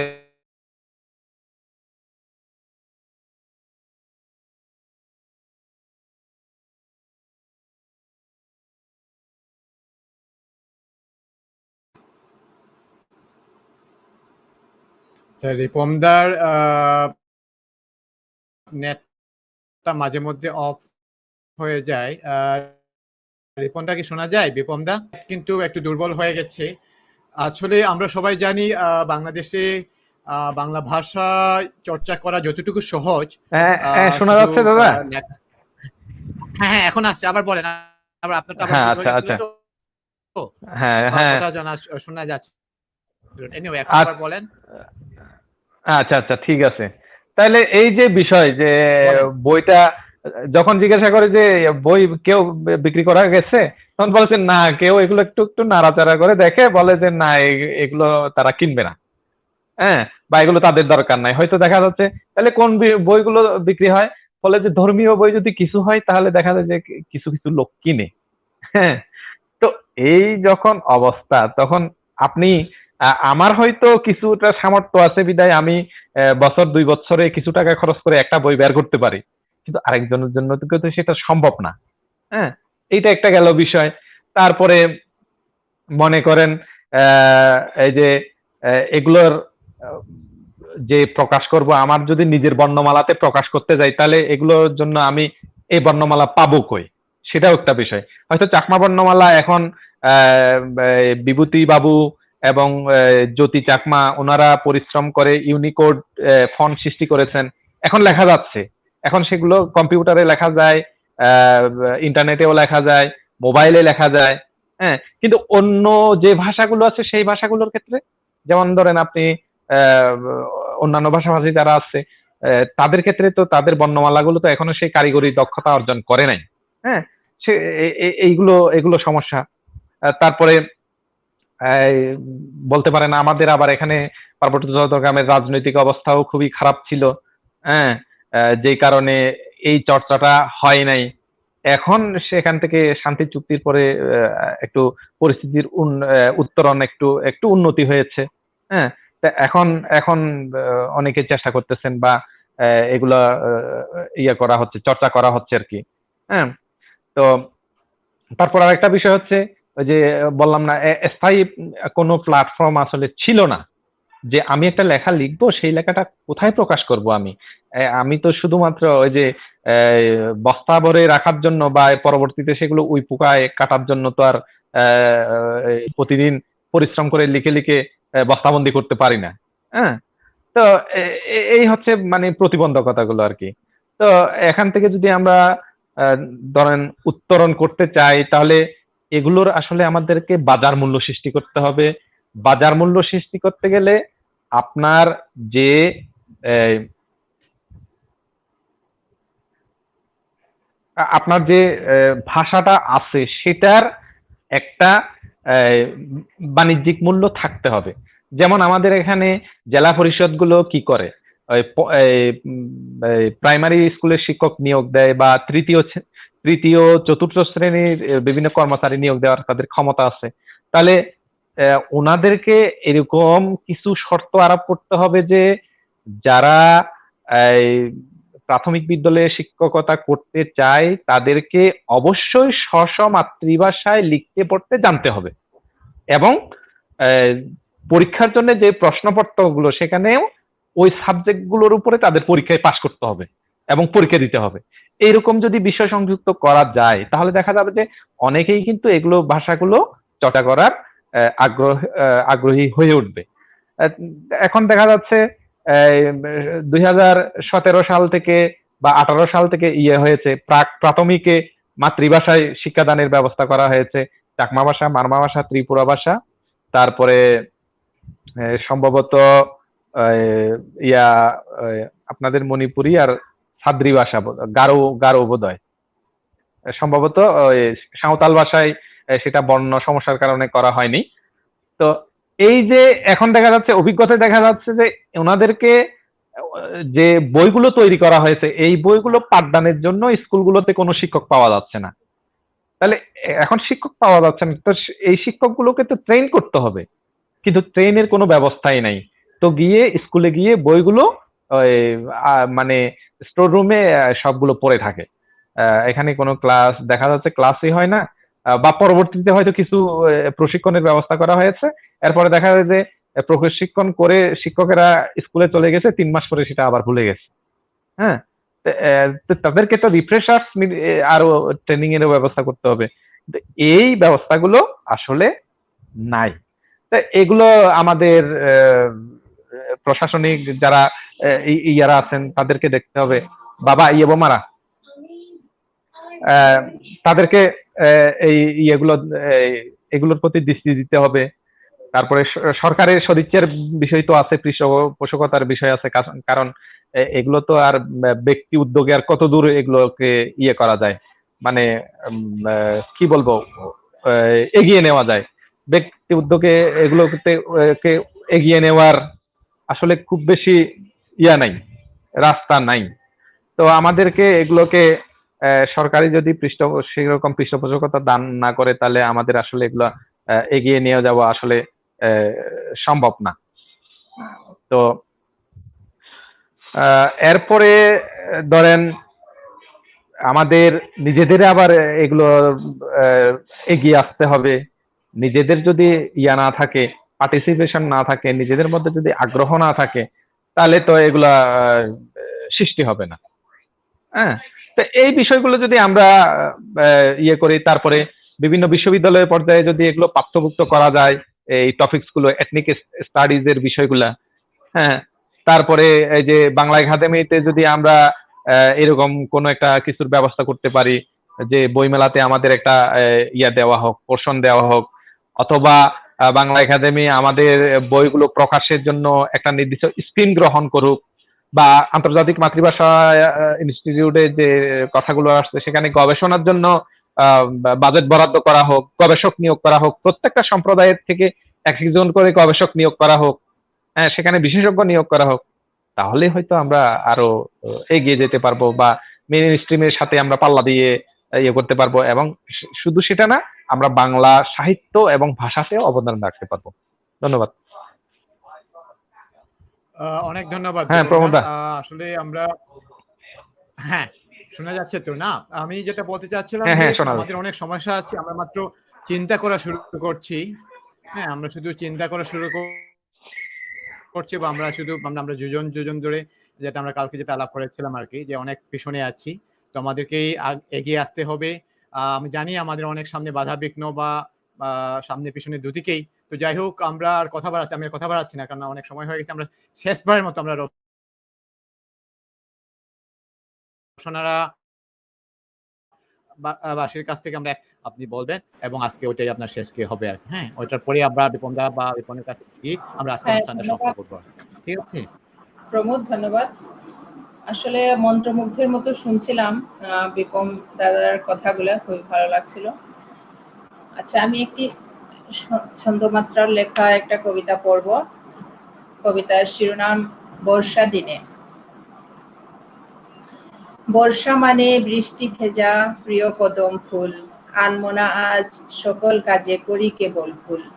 বর্ষায় মন অকারণে ইচ্ছে হাওয়ায় ভাসে, পেখম মেলে উড়ে যায় মেঘবালিকার কাছে। বর্ষার দিন আকাশ কালো, মেঘের আনাগোনা, নদী ভরা অথই জল, সেথায় যেতে মানা। বর্ষা যেন খালি পায়ে দুষ্ট ছেলের দল, উজান থেকে নেমে আসা দূর পাহাড়ি ঢল। বর্ষা যেন এক দুঃখিনীর গোপন অশ্রুজল, নদী ঘাটে নৌকা বাঁধা ঝিলে শতদল।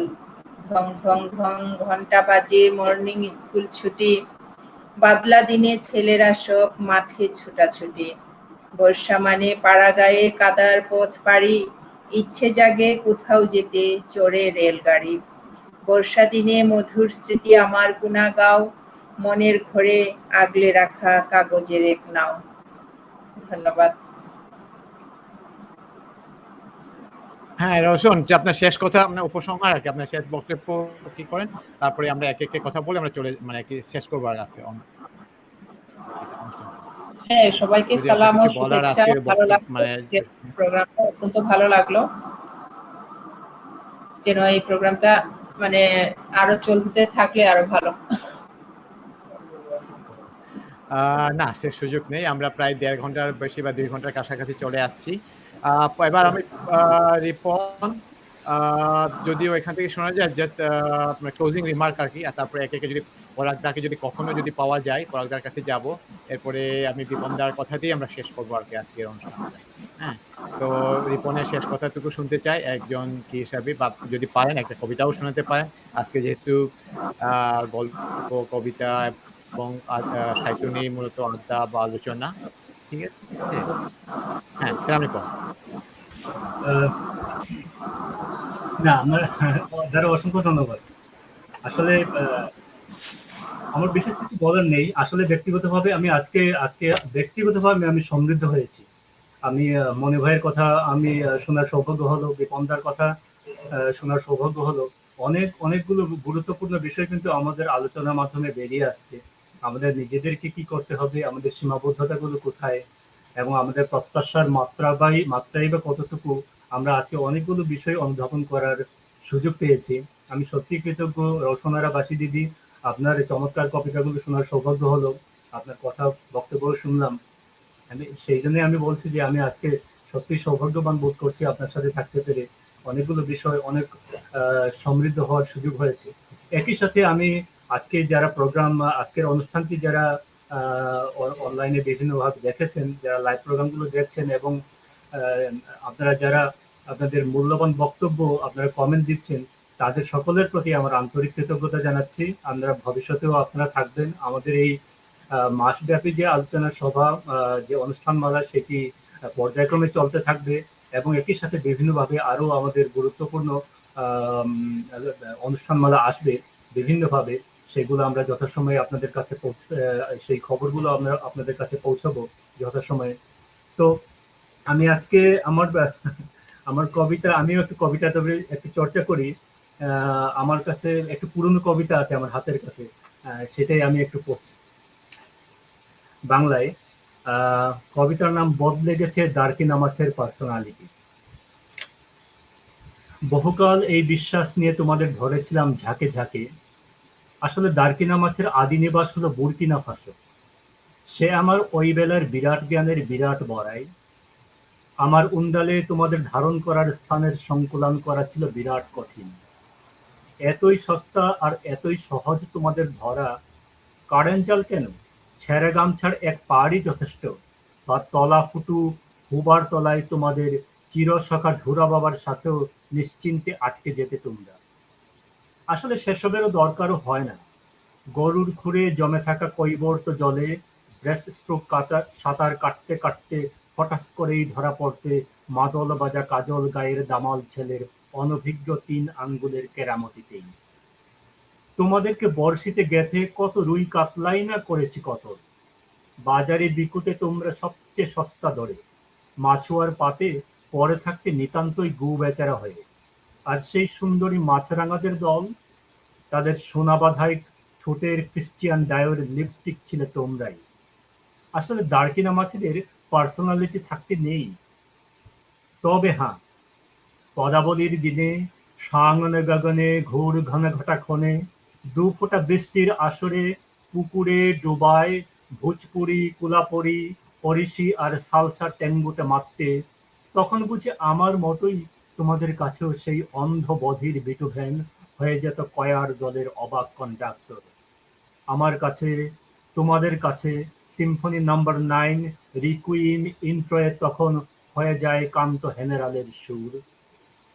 ওদিকে এখন চরাচরের বহুকালের বহু বেদনা ভারে কিনা, নাকি ক্লাইমেট চেঞ্জের বেতাল পঞ্চবিংশতিতে, নাকি হিমবাহের সমুদ্র যাত্রার তরাসে, নাকি সূর্য দেবতার স্খলিত কিরণ বিকিরণে, কি অ্যামাজনের ব্যথিত হৃদয়ের উত্তাপে আমাদের পুকুর ডোবাগুলো হয়ে গেল অভিমানী। গরুর খুরের গর্তগুলো দেখা গেল চন্দ্রদেবের পিঠে আর ঘাড়ে। দার্কিনা মাছ, তোমরাও তাই এখন পারফর্ম করো কৃত্রিম বুদ্ধিমত্তায় সজ্জিত সোশ্যাল সাইটগুলোর চিপায় চিপায়। ব্যাকস্ট্রোক কি ফ্রিস্টাইল সাঁতার কাটো স্মার্ট ডিভাইসের সুইমিং পুলে। বদলে গেছে দার্কিনা মাছের পার্সোনালিটি, তোমাদের এখন আমি ধরতে পারি না অন্তর দেহজালে। সবাইকে অসংখ্য ধন্যবাদ। ধন্যবাদ সেরাম রিপন। আমরা একটা সুন্দর একটা কবিতাও শুনলাম, আর পাশাপাশি একটা কি বলবো মূল্যবান বক্তব্য। এবার আমি আর কথা বাড়াবো না, বিপম চাকমাদার কাছে যাচ্ছি ওনার শেষ বক্তব্য, এবং আপনাকে একজন আমাদের আনন্দদা বলেছেন যে একটা কবিতা পড়ে শোনানোর জন্য, যদি আপনার কাছে রেডি থাকে কবিতা শোনাবেন অবশ্যই।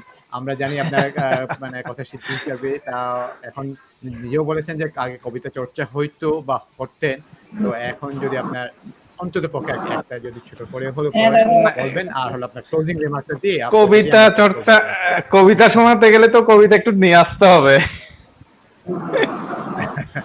যাই হোক, যদি থাকে, আর না থাকলে তো করার কিছু নেই।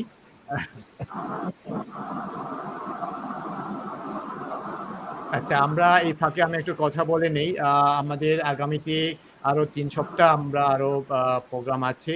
এইভাবে আমরা লেখকদের, কবি সাহিত্যিকদের, আদিবাসী কবি সাহিত্যিকদের নিয়ে অনুবাদ বা আমরা বিভিন্ন বিষয় নিয়ে আমরা কথা বলবো। অনুবাদ, তারপরে হলো কি বলে কথা শিল্প, প্রবন্ধ শিল্প, তারপরে লোকজ ঐতিহ্য, হ্যাঁ, ফক টেলস বা আমরা যেটা বলি রূপকথা, ওইগুলো নিয়ে আলোচনা করব। মাঝে মধ্যে আমরা বিভিন্ন এক্সপার্ট বা বিশেষজ্ঞদেরকে নিয়ে আসবো, ওনাদের কাছ থেকে আমাদের সংস্কৃতি, আমাদের শিল্প সাহিত্য সম্পর্কে কিছু বলা বা বক্তৃতা দেওয়ার জন্য। হ্যাঁ, বিপম দা কি রেডি আছেন? বলতে পারবেন? হ্যাঁ হ্যাঁ হ্যাঁ অসুবিধা নেই, আপনি বলেন, আপনি যতটুকু পারে মানে কবিতা তো আচ্ছা আচ্ছা, তাইলে আমি যাচ্ছি আর সর্বশেষ সবাইকে ধন্যবাদ জানাই যারা এই অনুষ্ঠান দেখছেন এবং ভবিষ্যতে যারা দেখবেন সবাইকে ধন্যবাদ জানাচ্ছি। তো অনেক কথাই তো বলা হয়ে গেল, আসলে আর কি বলবো, নিজের সাহিত্য সম্পর্কে তো নিজেই মানে বলাটা আসলে কোন বিষয় নিয়ে বলবো সেটা আসলে মানে খুঁজে পায় না আর কি। কেউ যদি প্রশ্ন করে সুনির্দিষ্টভাবে যে এই বিষয়টা কেন হলো এখানে, তাইলে তখন হয়তো উত্তর দেওয়া যায়। তো যাক, সেই জন্য আর নিজের সাহিত্য নিয়ে আর ওইরকম কথা বলছি না। তো যেহেতু যাবার আগে শুধু আনন্দ একটা কবিতা শুনতে চেয়েছে, আমার মনে হয় অনেকেই এরকম শোনার আগ্রহ প্রকাশ করে। যাক, কবিতা লেখা যে বন্ধ করেছি এখনো সেটাও না, কবিতাও মাঝে মধ্যে লেখা হয়, যেহেতু আগে শুরুতেই তো কবি ছিলাম। হ্যাঁ, তো কবি পরিচয় দিতেই ভালো লাগতো আর কি। তো এখন একটা কবিতা শোনাই, খুব বেশি বড় না, ছোট একটা কবিতা, চাকমা ভাষায় লেখা, সেটা বাংলায়ও পরে ইয়ে করে শোনাবো। তো আমি আবৃত্তি করছি। কবিতার নাম হচ্ছে যে গাজে মর নচিনে ইন্দেহাল। যে গাজে মর নচিনে ইন্দেহাল, তার হিতেই হইপানা ডিম। ফুদেবার মনে হলে ফুদক তে ফুল, জককে যে হাল মনত মারে তার ফাল। মই নদাগিন তারে, জিদু মনে হয় যোগ যা সমারে। আভিলেজ সাদাঙ্গা ওই ফিরি যোগ দুয়ারে দুয়ারে। হরান আগে বাড়ি যে আগে আগে যার হাল। যারে মনে হয় লুলঙ্গালোক, যার গীতে মনে হয় মারক ফাল। তারে হইপানা মই দিদুং নয়, যে গাজে নচিনে মর ইন্দেহাল। এটার বাংলা যেটা অনুবাদ করেছিলাম এইরকম: যে বৃক্ষ আমার বসন্ত চিনে না, যে বৃক্ষ আমার বসন্ত চিনে না, তাকে কেন ভালোবাসা দেব? যা ইচ্ছা ফোটাক সে ফুল, যখন মনে তার জাগে যে কাল। আমি তো ডাকবো না তাকে, যেখানে ইচ্ছা যাক যার সাথে। দুয়ারে দুয়ারে মাথা খুঁটে ফিরে যাক নিঃসঙ্গ দীর্ঘশ্বাস। গ্রীষ্ম আসে, আসে বর্ষা, আসে শীতকাল। যার গানে ইচ্ছা বাজাক যে তাল, তাকে আমি তো দেব না ভালোবাসা, যে বৃক্ষ চিনে না আমার বসন্তকাল। ধন্যবাদ। বাহ, চমৎকার।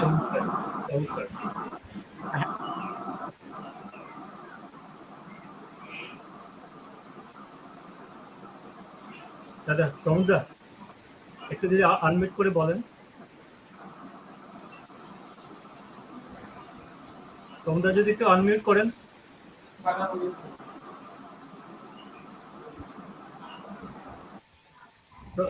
প্রমোদা, আপনাকে শুনতে পাচ্ছি না, একটু যদি আনমিউট করেন।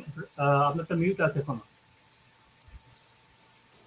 সরি, হ্যাঁ বিপম দা, আমি যেটা বলতে চাচ্ছিলাম যে আমরা প্রায় শেষের দিকে চলে আসছি, তো আমরা আপনার শেষ কথা শুনতে চাই আর কি, যে উপসংহার যেটা বলি আর কি, উপসংহার টেনে আমরা আজকের অনুষ্ঠানটা শেষ করব। কিন্তু এর মধ্যে পরাগদাও চলে আসছিল, কিন্তু ওনার নেটওয়ার্কটা খুবই খারাপ, তো সে কারণে একবার যায় একবার আসে হয়ে করে আসছে আর কি। তো আপনার কথা শুনে তারপরে আমরা সবাইকে কি করে আমরা চলে যাব। হ্যাঁ,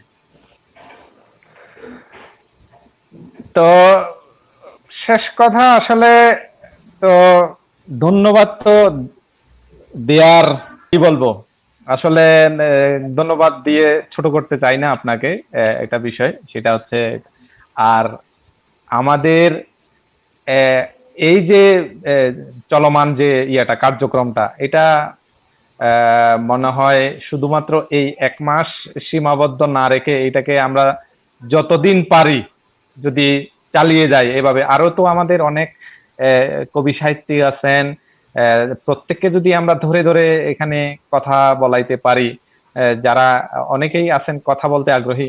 তবে একটা সমস্যা হচ্ছে আমাদের এখানে, ওই যে পরাগদার বেলায় যেটা হলো, আমরা হয়তো শহরের মধ্যে আছি, এই কারণে সমস্যাটা একটু কম, একটু সাবমেরিন কেবলের নেটওয়ার্ক ব্যবহার করছি।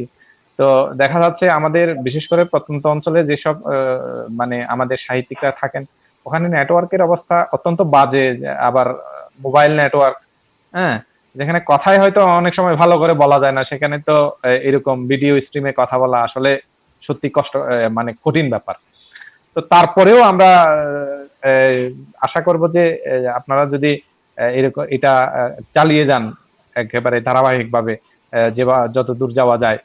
তো শুধু আমরা কবি সাহিত্যিকদের সাথে কথা বলবো না, তাদের সমস্যা সম্ভাবনা এগুলো নিয়েও কথা বলবো, এবং সেগুলো থেকে কিভাবে আমরা দিক নির্দেশনা পেতে পারি, বা সেখান থেকে উত্তরণের রাস্তাগুলো, আমাদেরকে আরো শক্তিশালী করার রাস্তাগুলো আমরা কিভাবে তৈরি করে নিতে পারি। এটা তো শুধুমাত্র একটা এই যে কথা বলা বা আড্ডা দেয়া না, এইটা আসলে একটা পরস্পরের মধ্যে এই যে যোগ সাজস সৃষ্টি করা, কমিউনিকেশন সৃষ্টি করা, এটা চেইন সৃষ্টি করা। হ্যাঁ, তো আমরা আসলে পরস্পরের মধ্যে বন্ধন বা চেইন সৃষ্টি করতে না পারলে খুব বেশি জোরে কথা বলতেও পারবো না, বা আমাদের আওয়াজগুলোও শক্তিশালী হবে না। তো আমরা যদি প্রত্যেকের মাথায় যে চিন্তা ভাবনাগুলো আছে সেগুলো নিয়ে যদি ভাব বিনিময় করি, তাহলে আমাদের ভিতর থেকে যে সমস্যাগুলোর সমাধানের রাস্তা, কেউ হয়তো অর্ধেক জানি, কেউ পুরোটা জানি, কেউ হয়তো সিকিভাগ জানি। আমি যখন সিকিভাগটা মানে প্রকাশ করব, তখন দেখা যাবে আপনার মধ্যে হয়তো সেটা খুলে যাচ্ছে পুরোটাই। আবার আরেকজন যদি অর্ধেক প্রকাশ করে, হয়তো সেটা আমার মধ্যে এসে আমি হয়তো বলতে পারতেছি না, যখন উনি অর্ধেক বলে দিল তখন কিন্তু পুরোটাই আমার কাছ থেকে সেটা খুলে গেল। এভাবেই আমরা ভাব বিনিময়ের মাধ্যমে পরস্পরের মধ্যে সেতুবন্ধন যেটা রচনা হয়েছে সেটাকে আরো শক্তিশালী করতে পারে, এবং আমাদের সমস্যাগুলোর পথগুলো এভাবেই আমরা কিন্তু মানে ইয়ে করতে পারি আর কি, খুঁজে নিতে পারি। যেটা ওই যে মনি ভাই একটা কথা বলছে যে আপনাদেরকে নক করতে হবে, আসলেই সেটাই সত্য কথা, সেটাই বাস্তব, আমাদেরকে নক করতে হবে। কেউ কিন্তু দয়া করে কাউকে কিছু দিবে না, বা কেউ দিতেও আসবে না। আমাদেরকেই নক করতে হবে, আমাদেরকেই প্রয়োজনে ওনাদেরকে ঘর থেকে নক করে ওনারা যদি দরজা খুলে, দরকার হলে ঘর থেকে ওনাদেরকে টেনে বের করে আনতে হবে। এটাই হচ্ছে আসলে বিষয়। এখন আমরা কিছু বিষয় আছে যেগুলো হয়তো আমাদের সরকারি পৃষ্ঠপোষকতার দরকার আছে। তো সেক্ষেত্রেও আমরা আমাদের চিন্তা ভাবনা গুলো আমরা খোলাসা করতে পারি যে কিভাবে সেই পথে আগানো যায়। আমরা আমাদের বিভিন্ন জায়গাতে, বিভিন্ন বডিতে কিন্তু বিভিন্ন জন আমাদের মানুষ কিন্তু কর্মরত আছেন, তারা এঙ্গেজ আছেন, তাদের বিভিন্ন লিঙ্কেজ আছে। সেগুলোকে কিভাবে আমরা কাজে লাগাতে পারি সেগুলোও আমাদের দেখতে হবে। যেমন আমরা কয়েকদিন আগে নুরুল হুদা ভাইকে এনেছিলাম, ওনাকে দিয়েও বাংলা একাডেমি থেকে কোনো কিছু করা যায় কিনা, সৃষ্টি করা যায় কিনা, বা আন্তর্জাতিক মাতৃভাষা দিবস, দুঃখিত, ওই যে মাতৃভাষা ইনস্টিটিউটে যিনি কাজ করছেন, মানে যিনি এখন পরিচালক, ওনার সাথে করে ওনাকেও আনা যায় কিনা এখানে এই ইয়াতে আড্ডায়। তো ওনাকে এনে ওনার কাছ থেকে আমরা কিছু আদায় করতে পারি কিনা, বা উনি আমাদের জন্য কি করতে পারেন, এই ধরনের কোনো আইডিয়াও আমরা ওনাদেরকে করতে পারি, দিয়ে দিতে পারি। হ্যাঁ, আমরা যদি ওনাদেরকে এরকম আইডিয়া দিই, তাহলে ওনাদের সাথে শেয়ার করি, হয়তো ওনাদের মাথার মধ্যে সেগুলো নাই, কিন্তু আমরা যদি আইডিয়া গুলো দিই, হয়তো ওনারা এগুলো বাস্তবায়ন করার কথা চিন্তা করবে। আজকে না হোক কালকে করবে, হয়তো কালকে না হোক পরশু করবে, 1 বছর পরে করবে। এগুলো হতে পারে আর কি। তো সবাইকে ধন্যবাদ জানিয়ে আমার বক্তব্য এখানেই শেষ করছি। ধন্যবাদ প্রমোদ দা। থ্যাংক ইউ বিপম দা। আমরা তাহলে আজকে আমি আর নতুন করে আর কিছু বলবো না, যা বলার বা অনেক বলা হয়ে গেছে। আমরা এখন কাজের সময়, আমরা সবাই কাজে নামি। আমি আগেও বলেছি যে আমরা এই 1 মাস করেছি, এটা হলো জাস্ট একটা প্রতীকী, আমরা শুরু করেছি মাত্র, কিন্তু এই 1 মাস আমি না করলেও আরেকজনকে করতে হবে, বা আমরা যে বিভিন্ন অর্গানাইজেশন আছে, অর্গানাইজেশন থেকেও করতে পারেন, করবে অবশ্যই। আমরা চাচ্ছি যে অনলাইনে না, বিপম একদম ইন পার্সন, আমরা ওই যে ঢাকাতে হোক, একবার রাজশাহীতে, একবার ময়মনসিংহে, একবার চিটাগাং ট্র্যাক্সে, একবার সিলেটে, হয়ে করে নিজেদের মধ্যেও আমাদের আদান প্রদান, ওখানে আমাদের মেইন স্ট্রিম লেখক সাহিত্যিকরাও থাকবেন। মনি হায়দারও যেটা বলছেন আর কি, যে আমাদের অনেক কিছু হয় কিন্তু আমরা নিজেরা হয়তো ওইভাবে ওনাদের কাছে যাইতে পারি না, বা ওই যেটা থেকে যায় এক ধরনের দেয়া। তো সবাইকে আবারও ধন্যবাদ জানি। যদি কারো কিছু বলার থাকে, রিপন অথবা আমাদের রোশনারা, আমি আর টিকে পাচ্ছি না, পরাগদাকে পাচ্ছি না। তো আপনাদের যদি কিছু বলার থাকে শেষ করে আমরা আজকে লাইভটা মানে এখানেই সমাপ্তি টানবো আর কি। না দাদা, ঠিক আছে? আপনাকে ধন্যবাদ। তো ধন্যবাদ সবাইকে, আর যারা দেখছেন সবাইকে আবারও আমাদের অর্গানাইজারের পক্ষ থেকে, আয়োজকের পক্ষ থেকে, সবার পক্ষ থেকে ধন্যবাদ জানাচ্ছি। আগামীতেও আপনারা সবাই থাকবেন। ধন্যবাদ। ধন্যবাদ। শুভেচ্ছা, শুভরাত্রি। শুভরাত্রি।